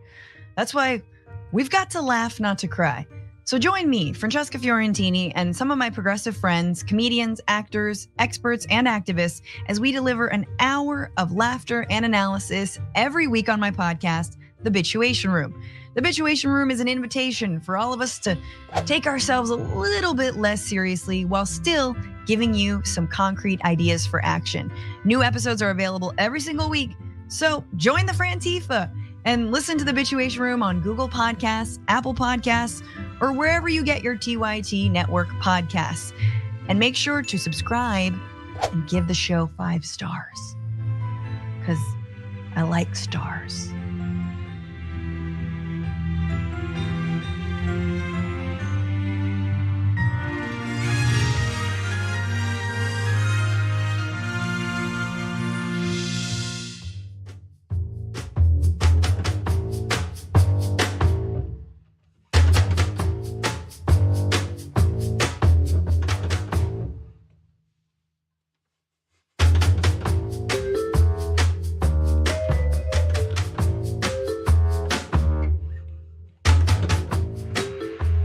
All right, welcome back to the Young Turks. Cenk Uygur, Anna Kasparian with you guys.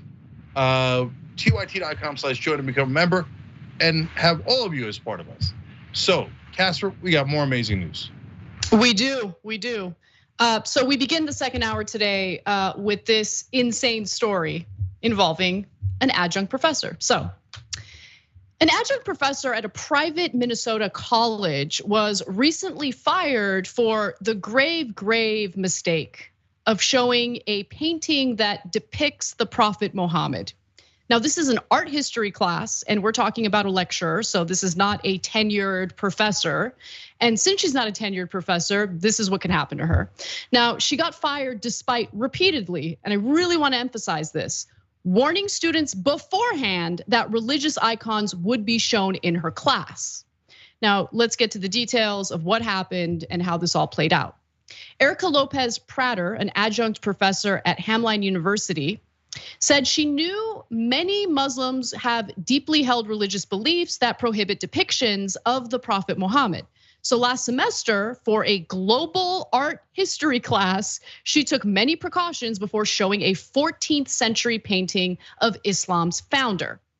Now, what kind of precautions did she take exactly? Well, repeated precautions. First, it stated in the syllabus with warnings that there would be images of holy figures, including the Prophet Muhammad and the Buddha.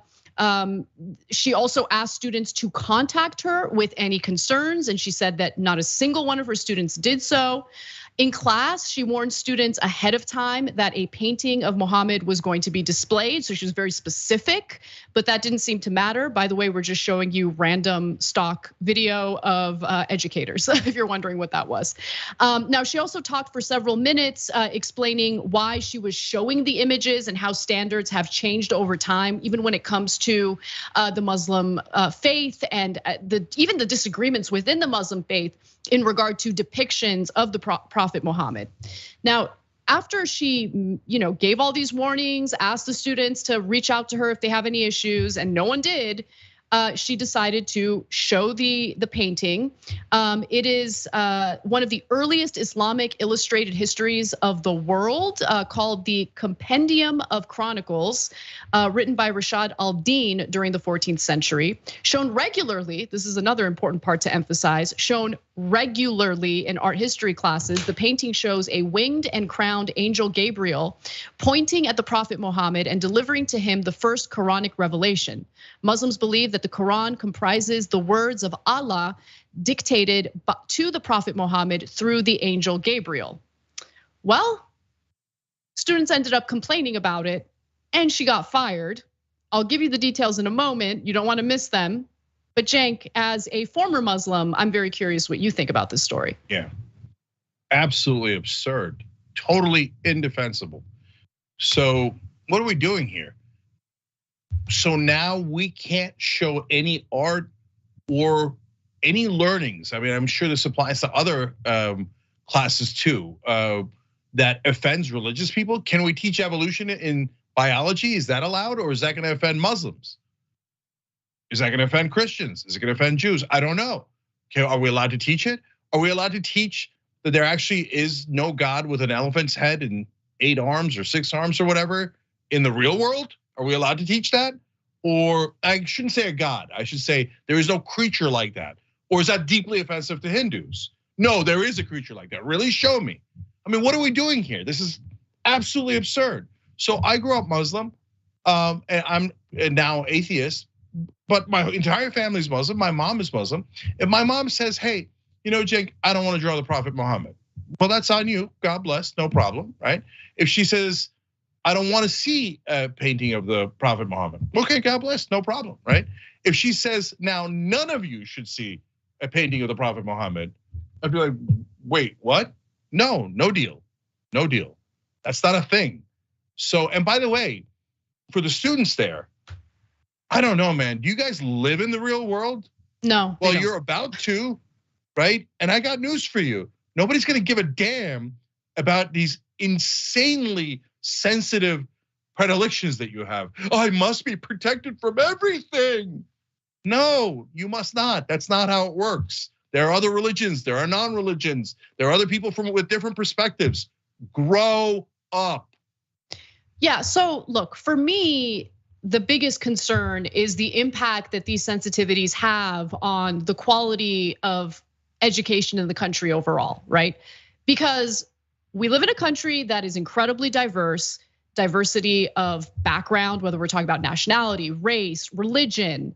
And so knowing that, it's really important to accept the fact that it is wrong for any one group to essentially dictate the educational experience of everyone else, which is why I think the educator here, the adjunct professor, played it exactly right, where she respected the Muslim students in letting them know ahead of time, multiple times, this is what I'm gonna do in my class. I understand that there are some Muslim students who might find this offensive.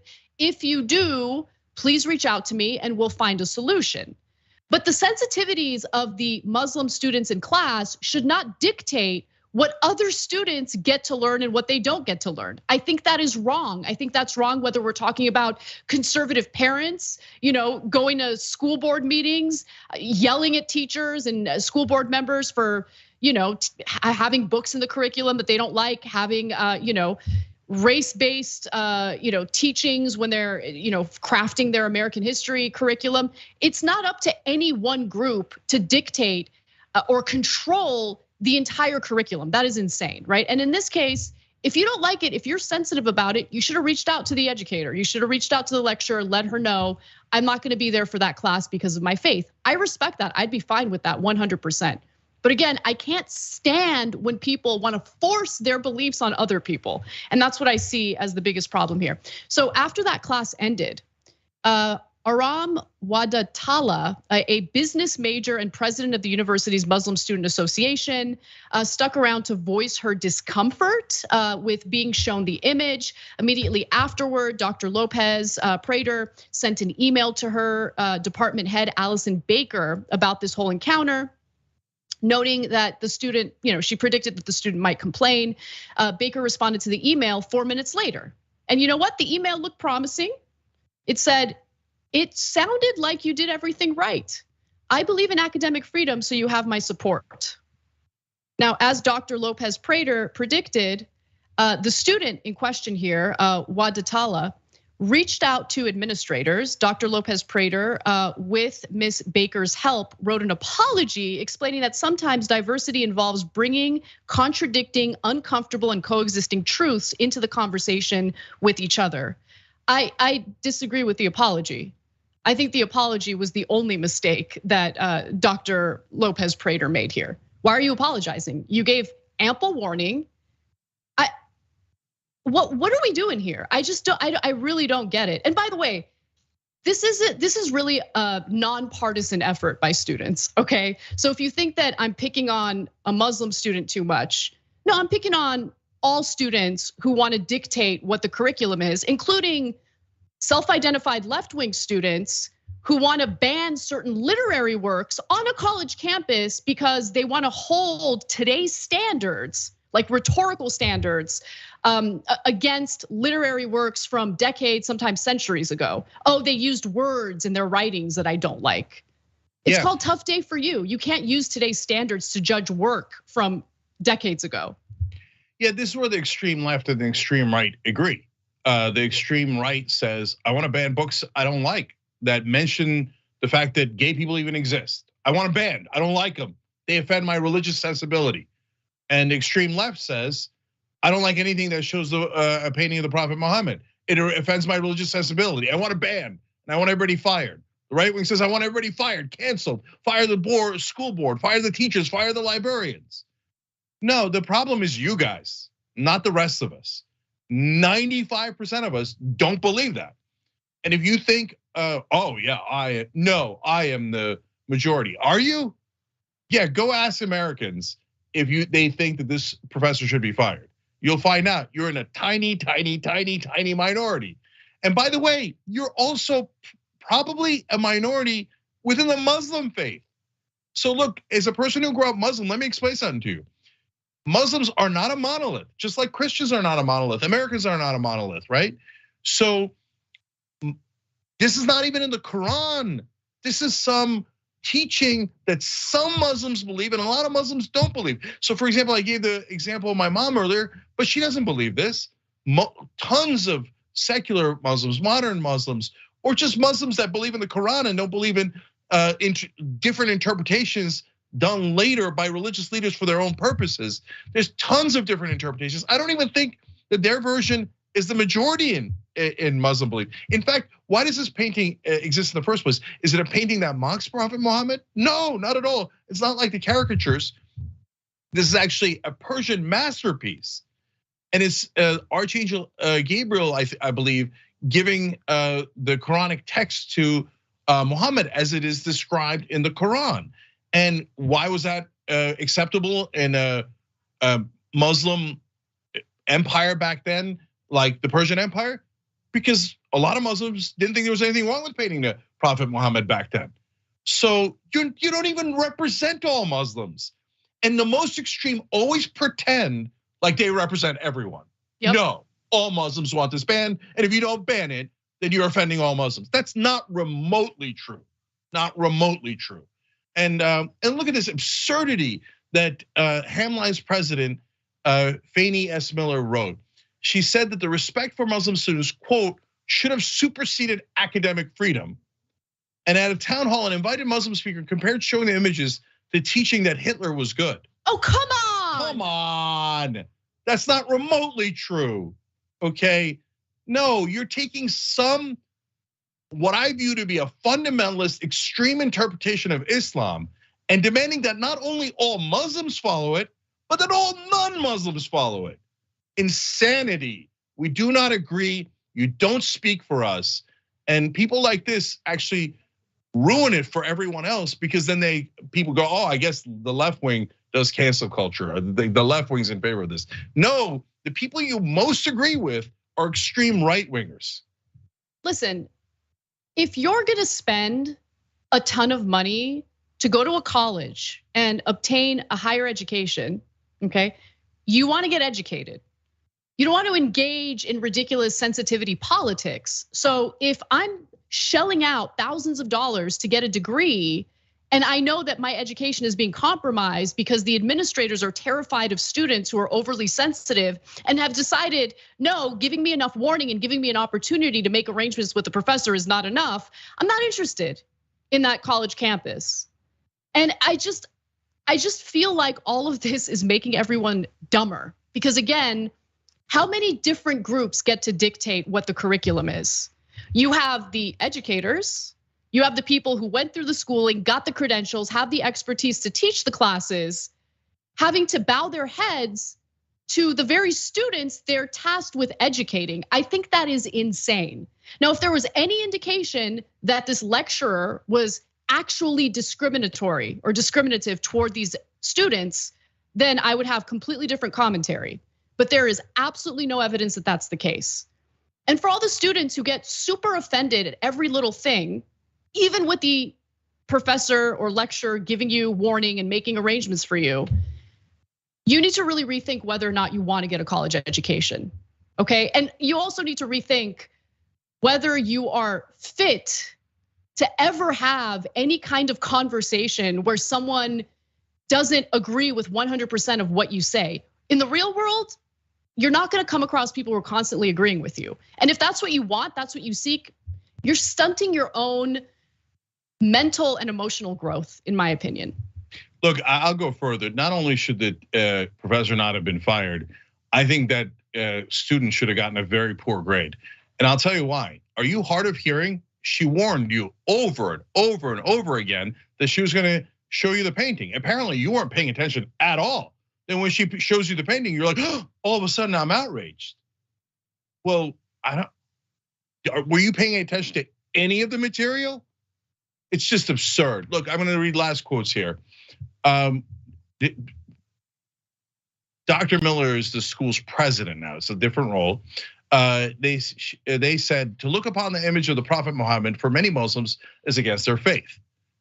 To which I would say, so what? To many Muslims and Christians, teaching evolution is against their faith.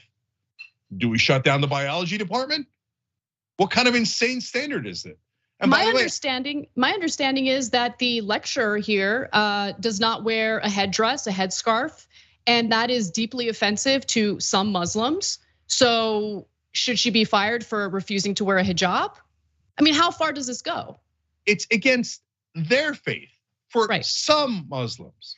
It's not against all of our faiths. And by the way, I'm an atheist. I'm offended that we're not showing the painting. Why aren't we showing the painting? My education is going to be diminished. I'm not allowed to see certain paintings. I'm not allowed to read certain books, even though they're masterpieces. And by the way, for my own culture, I'm Turkish, but Persians are our cousins and they're Muslim like we are. I'm not allowed to see my own culture because it offends someone else's faith. What are we doing here? Are we having an open conversation? Are we teaching people anything real, or are we just doing stupid dogma that's political correctness? And last part of the Miller quote was, it was important that our Muslim students, as well as other students, feel safe, supported, and respected both in and out of our classrooms. No, I don't think that's important. So if you say physically safe, absolutely. If you say no, all of our students need to be mentally safe, not challenged by any other thoughts that they weren't brainwashed into as children from their particular religion, well, then you're not really running a university. You're running something else, but it's not a place for higher learning. Because in a place for higher learning, you're supposed to be challenged. And the teacher's not supposed to worry about how much they respect you. They're supposed to encourage you and bring out the best in you. And your education is supposed to be more holistic than just teaching the masterpieces, etc.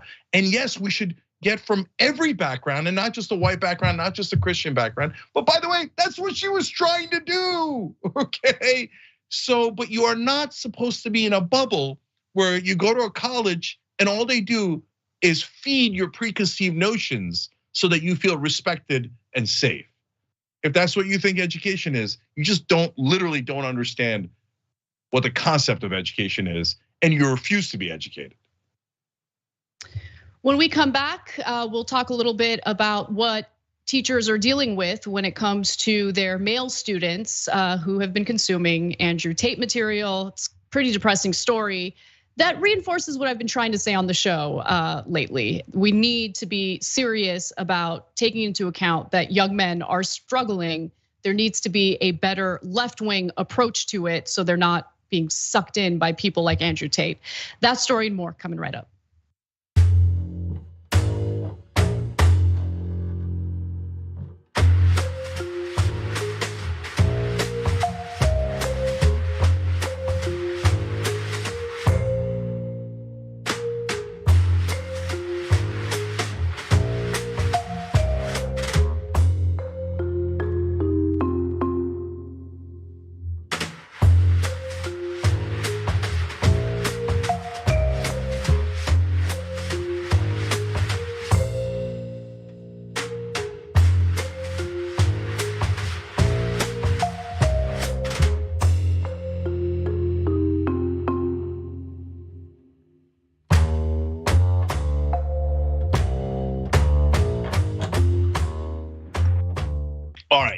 So I'm gonna read so many things about this last story that we did. I'll start with Twitch. Eatwood Max says, we lose so much intellectual discourse by not having nuance or understanding how to study difficult subjects in context. You do not have to agree with the subject matter to have a worthwhile discussion about it. Of course, guys, of course that's true. Can we not study the Confederacy because they were racist slave owners? No, we have to study them so we learn from it. It's just the idea of like banning things to study because it might offend people is absurd. And I'm telling you, the extreme left totally agrees with the extreme right. The extreme right says, no, you have to give a whitewashed version of it because it offends me as my heritage because I'm from the South.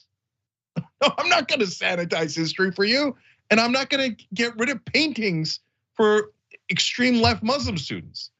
And honestly, I don't even know if they're extreme left. At this point, they really, I'm not joking or exaggerating. They look like exactly like extreme right. Altruism is imaginary, writes in, if your institution of higher learning doesn't make you question all of your deeply held beliefs, you are wasting your time and money. That's exactly right. By the way, when I went to school, I was secular Muslim. I took an introduction to Islam class, and my Irish professor did such a good job of selling Islam to me that I became more observant Muslim. And then later, having read the full Quran and the Bible, I decided to become an atheist. You're supposed to do that. You're supposed to challenge yourself, change your opinions, look at it again and look at it one more time. You're not supposed to go, don't show me, don't show me, don't show me the Quran, don't show me the anti-Quran. Ah! What is that, man? You're gonna live in a cave your whole life. Tahira Kathleen writes in, as a Muslim and a previous art student, I don't think the professor should have been fired. They were told ahead of time, and if they weren't comfortable, they shouldn't have taken the class. 100% agreed. Namretic writes, and tell me the student didn't read the syllabus or pay attention in class without telling me. It's exactly what I said, 100% right. How do you not see it coming when she told you 1,000 times? Marshall says, good point, Cenk. This is just like those complaining about science for teaching evolution. Yuri Lino says, it would be literally impossible to teach a world art history class without showing religious images. Also indisputably correct. Suspicious, I have no idea how to pronounce that, said, I've seen people so shocked over this incident. This is now referring to Schlapp. It being a man being assaulted, but women hearing this are like, yup, it happens all the time. That's a great point. In fact, $100 Blue Apron gift card. I know it's kind of an awkward topic to give you one on, but seriously, that's such a good point. For guys, it's like, whoa, when the guy says he grabbed at my crotch and it's like so weird and different to us.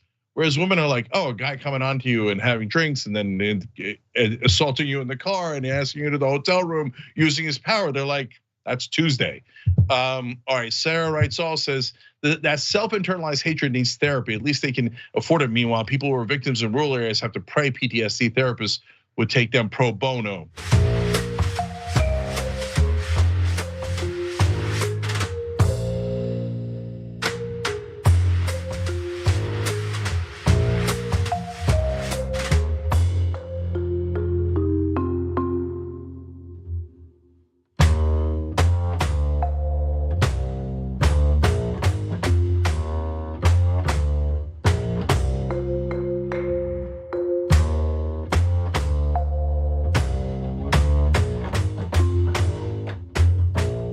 On TYT, Cenk and Anna with you guys, more stories.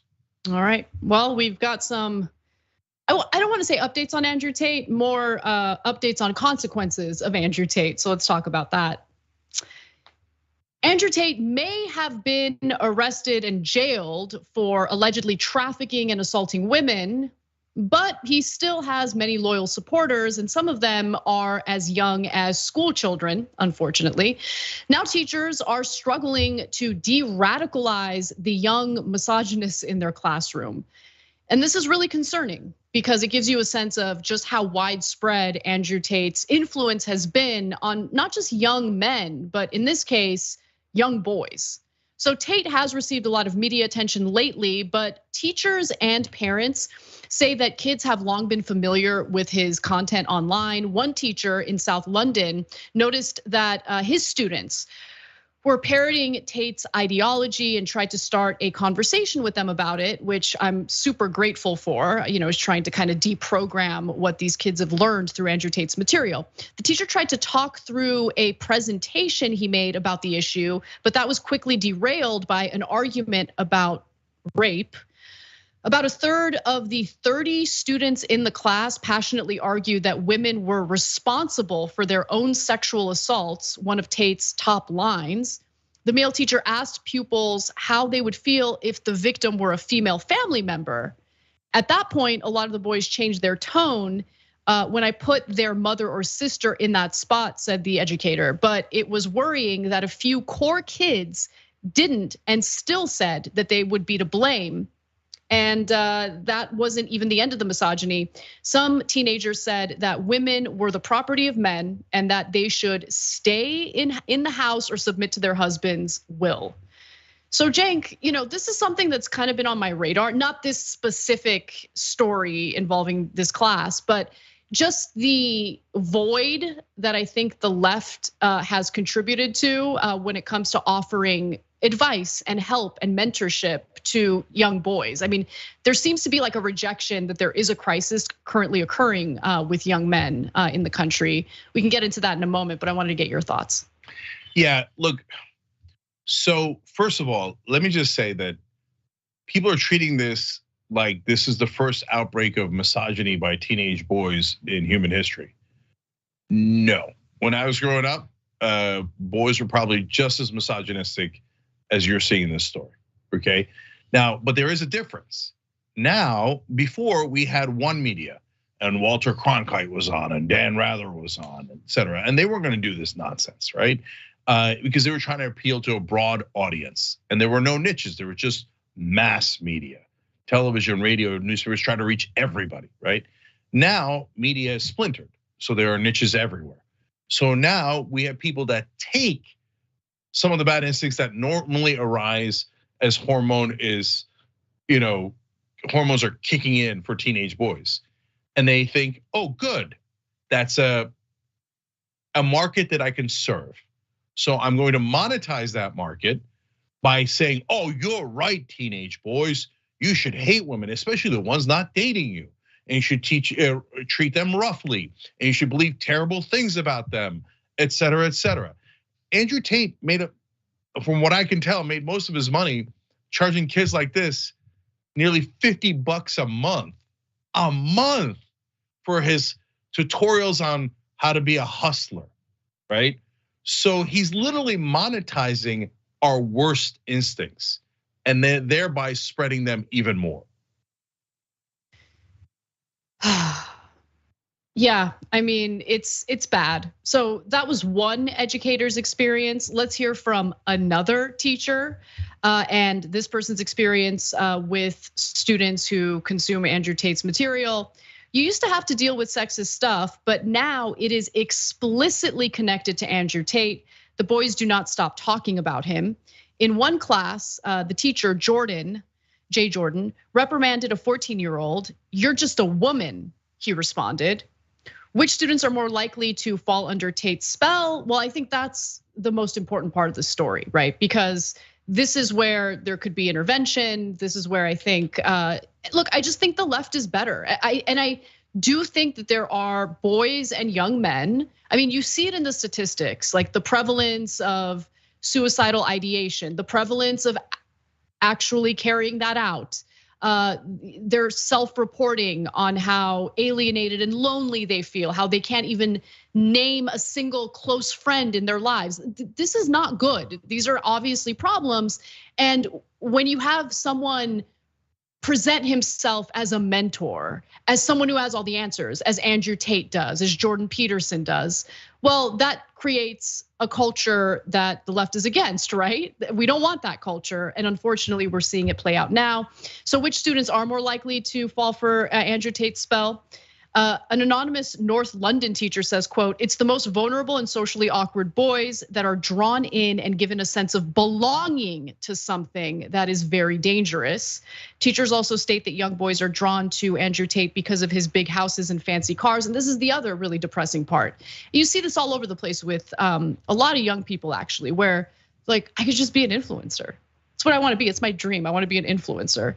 Now, in this case, they want to be the kind of influencer that Andrew Tate is selling. Boys are attracted to him because he tells them he is successful and rich. He is selling a lifestyle. When we mention his hatefulness toward women, some excuse it as simply creating a successful life for yourself.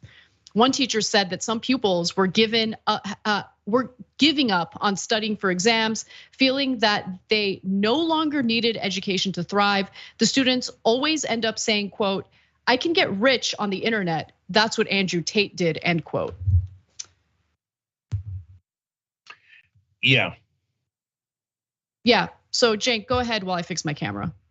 Okay, so look guys, this is dangerous stuff because Andrew Tate has talked about how women are partly responsible for their own rapes. And he says women have no redeeming, are inferior, should stay in the kitchen, should just be servants of men. And if you get young people to believe that, That is very, very dangerous, young men, right? Because now we're not talking just about opinions, but when it comes to some of these actions that he says, including sexual assault, and he's glorifying it, that is super dangerous.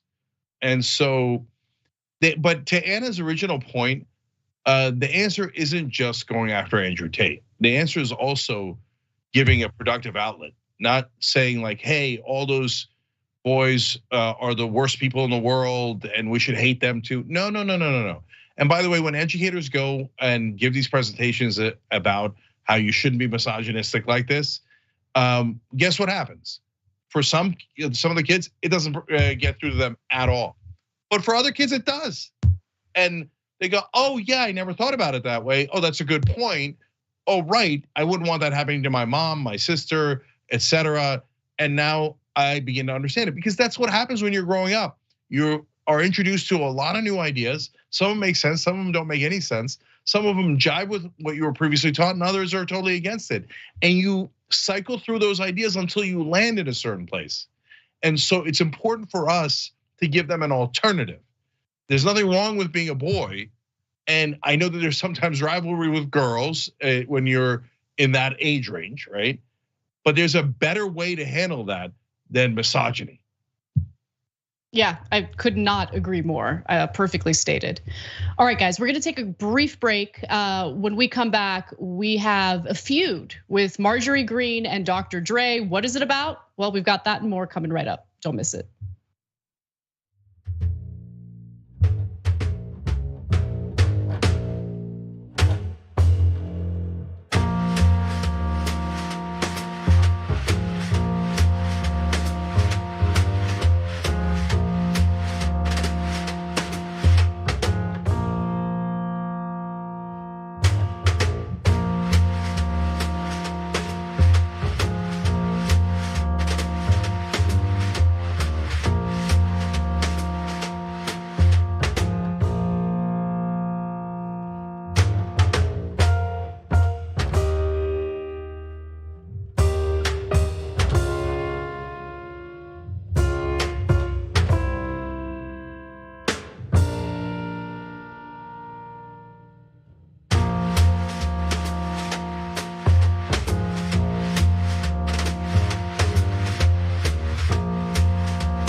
All right, back on the social break.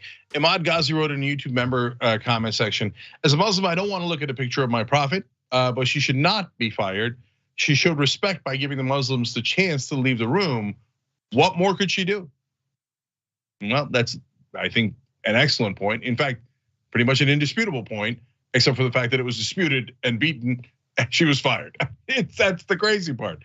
Anyway, Jesse Holbrook says every accusation of a conservative is a confession. I love that line, and I might use it from now on, Jesse. You know what, Jesse? Great line. $100 gift card for Blue Apron. Rewards at tyt.com to claim it. And I know you're a member because you're in the YouTube member section. Nika Nova 08 says, feels great to be part of the TYT family. Well, Nika, it's great to have you as part of our family. Snack Panther says, KO blow by Anna. The Dave Rubin of anything is real bad. I think that she referred to Santos. Someone in the Brazil situation is a Dave Rubin. Anyway. Wait, you can't ruin it, okay? I said that George Santos is a lazy liar, which makes him the Dave Rubin of politics. Thank you for rescuing it. That was a good line, correct line. You were right to celebrate it, Snack Panther. Okay, DS aka Dragon Shepherd says, since Santos is a made-up politician, give him a make-believe paycheck. How hilarious would that be? They just give him a check that doesn't work at all, and he's like, "What? This is an outrage. This check was a lie." I thought that was totally fine. What's up? What's wrong, George? But of course, they won't do that. I am Sock wrote in the member section. This is too far. A professor fired for showing Muhammad in art. It's not like she pushed for Palestinian rights. It's a great point because God, Muslim students, stand up for Palestinians, stand up for Muslim rights all across the world. That's a huge problem on college campuses and everywhere else. Instead, you're wasting your time going in the wrong direction. Democracy for sale makes a good point. I thought CPAC stood for conservatives pummeling another's crotch, which was a line that Ben Glebe said on Friday, and it is from now on. Conservatives pummeling another's crotch. Next, TYT reporter says about Santos, I've dated a pathological liar. Every single time I hear about George Santos, he sounds just like her. Lying about things that don't even matter, like being sworn in when he wasn't. 100%. GOP, and then Little Mac McGee says GOP is full of LGBTQ self-hate. Also true. Remember, guys, spin the wheel. TYT.com/spin, you get annual membership. You might get all the money back in a $100 reward card. So a good time to do it now. We'll be back.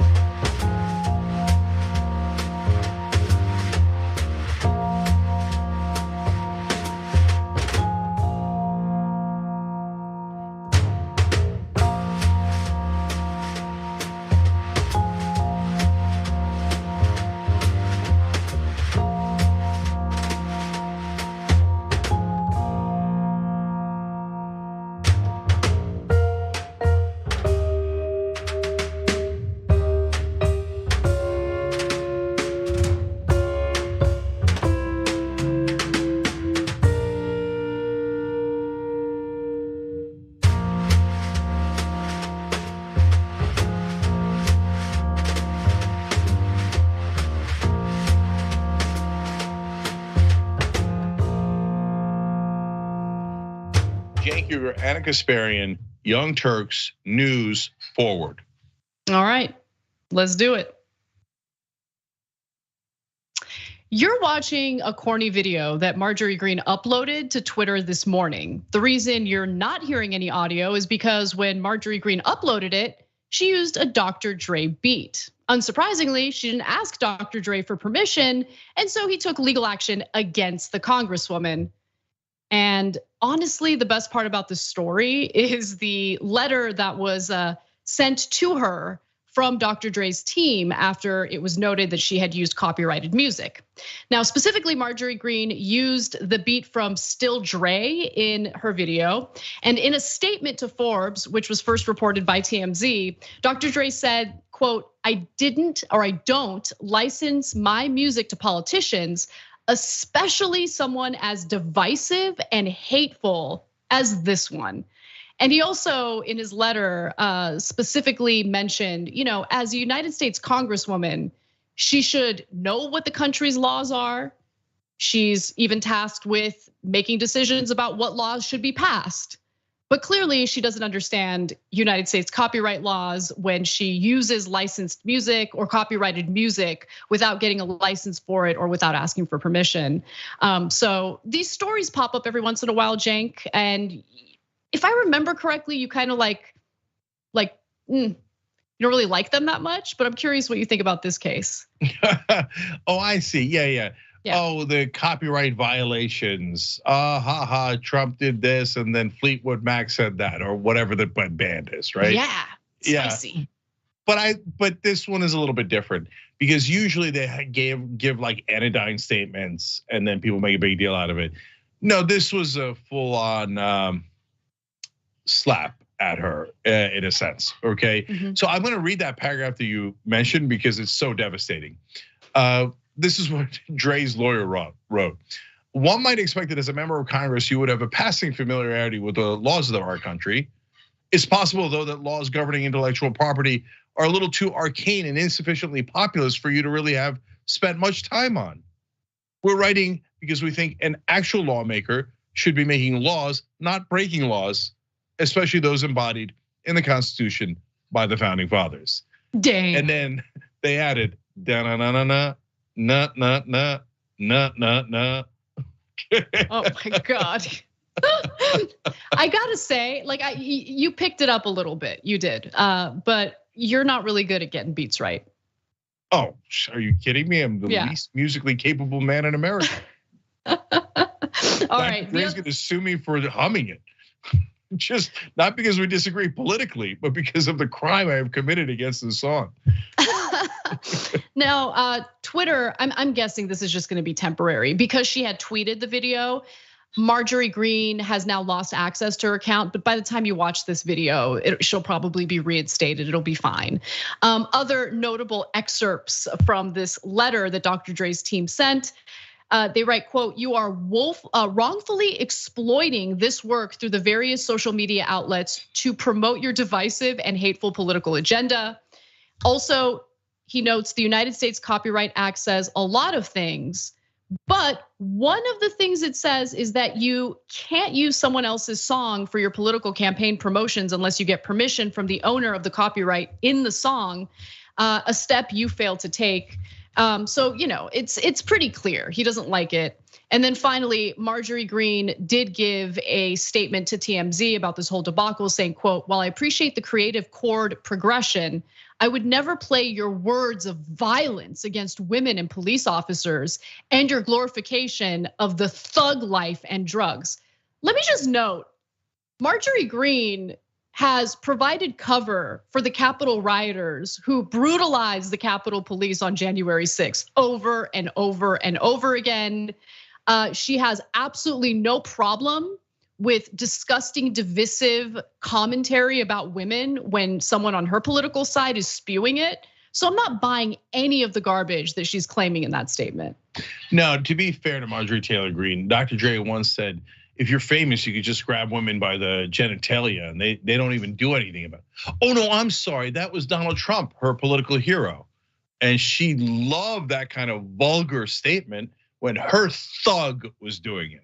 So January 6th rioters are thugs, Steve Bannon's a thug, Donald Trump's a thug. And I almost, that word is almost too positive to apply to them. But that's not how racist, backwards thugs like Marjorie Taylor Greene think. They think, oh no, those are good upstanding white folks that are doing just violence against people that don't look like us and that don't agree with us. Whereas Dr. Dre is the real thug. Do you see how black he is? Yeah, we can see you, Marjorie. We can see you.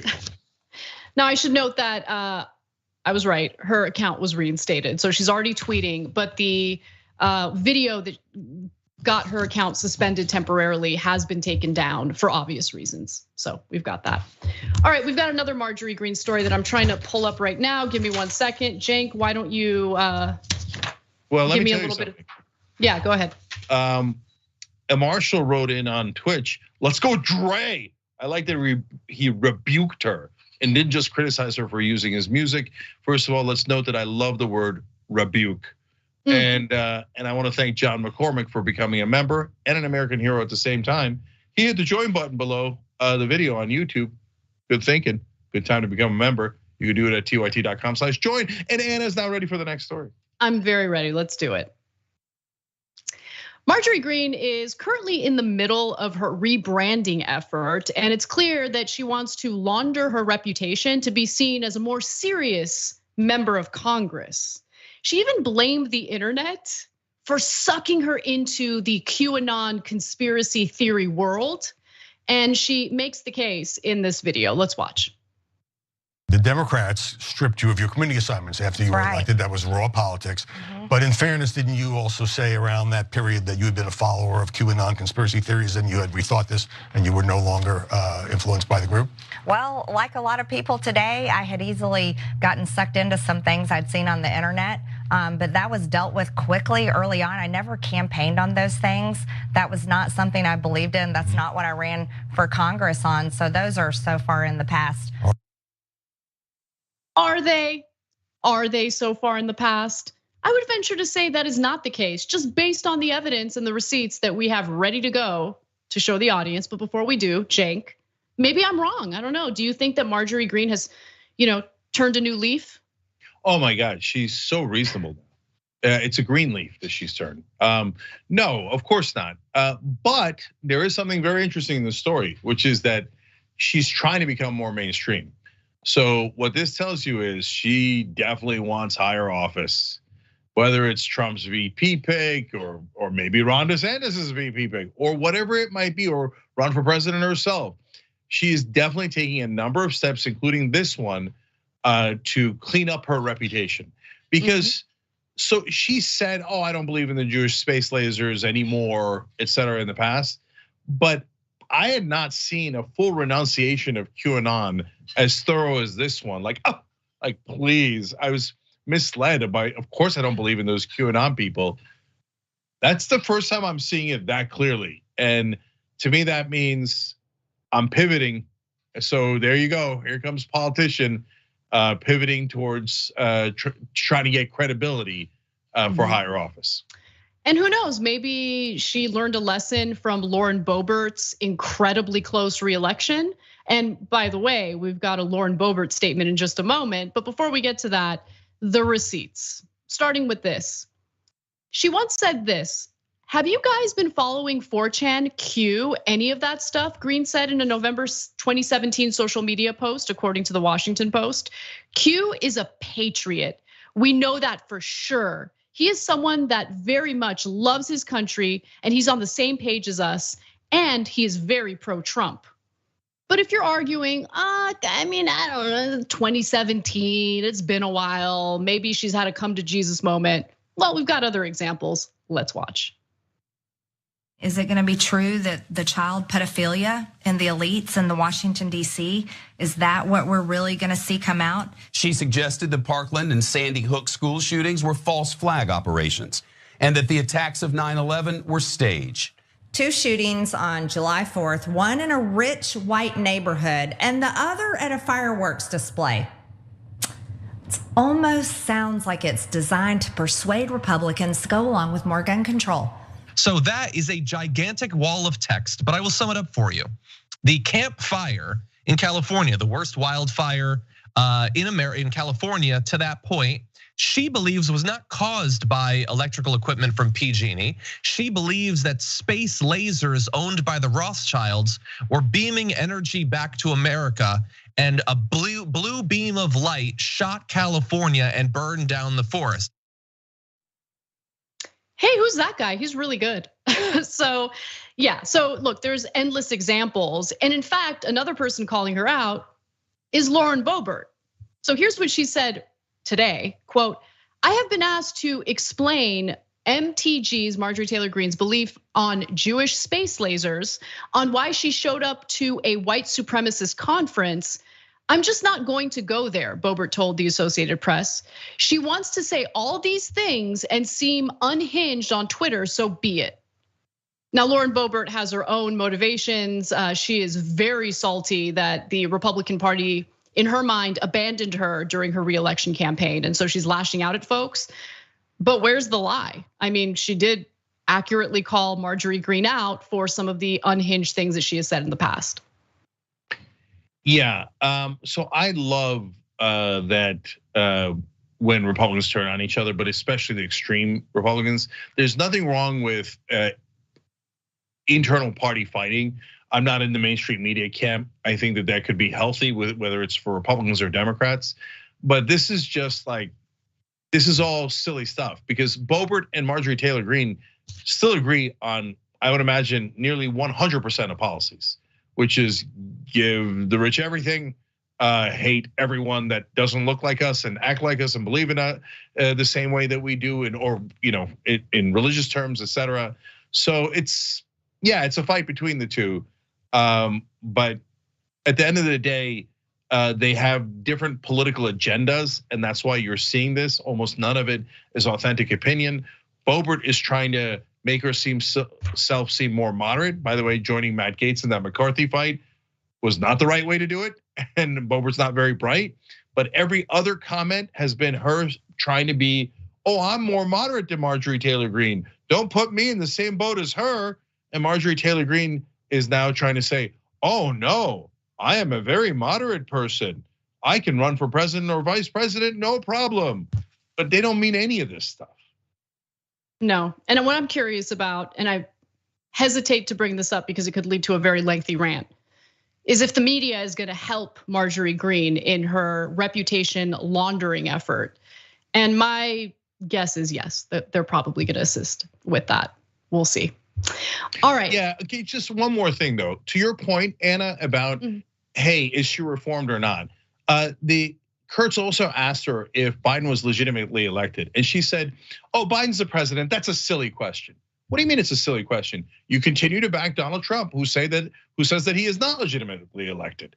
And you continue to question the 2020 elections up until this moment.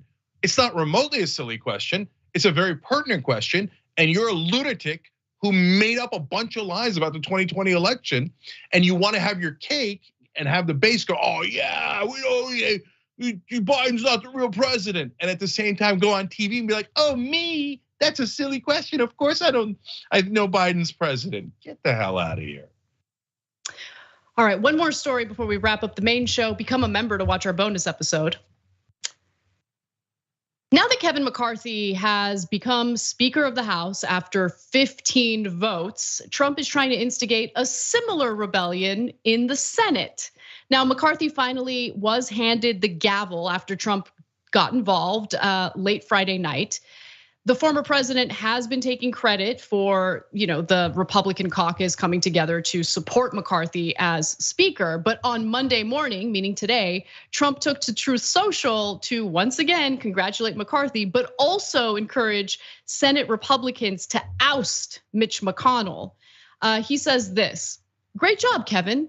We must now stop Mitch McConnell and his China flagrant boss." And then he, of course, uses a racist description of Mitch McConnell's wife, Elaine Chao. It's as though he just doesn't care anymore. He pushes through anything the Democrats want, which of course is not true.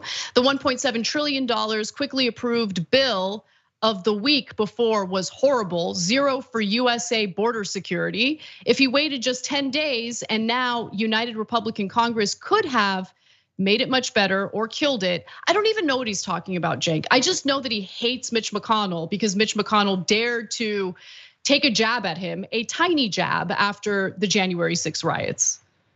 Yeah, so look guys, Trump's an idiot, as you all know. And that's why in this case, this of course doesn't make any rational sense.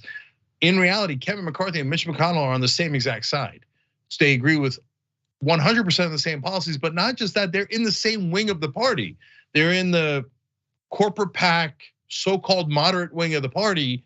It's not at all moderate, it's deeply right wing, but they serve corporate interests. They're top fundraisers. That's why Matt Gaetz is against McCarthy, because he thinks he only serves special interests. So there's no distinction between McCarthy and McConnell, and everyone else in Washington knows that those two are on the same team. But why does Trump say, oh, I love McCarthy and I hate McConnell? Because he doesn't care about policy. He says McCarthy's kissing my ass and McConnell isn't. That's why McCarthy is good and you should support him, but we should all get rid of McConnell. So are the senators gonna listen to him? No, in this case they are not.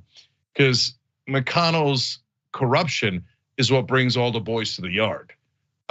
He doles out all the money. Ironically, that's the same reason Kevin McCarthy was ultimately elected as Speaker of the House. Not because Trump made a couple of calls at the end. Remember, Trump had clearly backed McCarthy all the way and it didn't make a difference. And it didn't make a difference for 14 votes.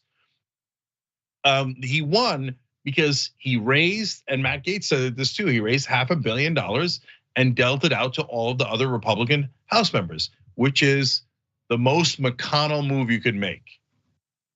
100%. I mean, money talks. And when you look at the Democratic side, while the media will have you believe that Nancy Pelosi as House Speaker was like a masterful tactician, in reality, the reason why she received the kind of support she did from the corporate wing of the Democratic Party was the fact that she was a fabulous fundraiser. Now, finally, I'm gonna mention what Mitch McConnell may have said that hurt Donald Trump's fifi so much. This is after the not so great midterm elections for the Republican Party. Here's what I think has changed, says McConnell. I think the former president's political clout has diminished. That's gotta sting someone with a giant ego like Donald Trump. Yeah, definitely. Look, there's an easy decoding ring for Donald Trump statements. He attacks people based on whether it is they're on his side or not on his side, not on policy, but are they up his ass or are they not up his ass? So I guess in a this like weird, sad way, you have to give McConnell more credit than McCarthy because apparently he has a tiny bit of pride left. Tiny bit, yeah, definitely. I mean, remember, McCarthy spoke out against Trump on January 6th. And then once he noticed that didn't play well with the Republican base, he immediately went to Mar-a-Lago and continued kissing Trump's ass. Pathetic. McCarthy really is one of the most pathetic men in politics. If you could make Mitch McConnell look bearable by comparison, man, you are disgusting. All right, bonus episode is next. Don't miss it. We've got GOP frenemies, we've got drama, we've got emotional support animals, tyt.com/join to become a member, and we'll see you there.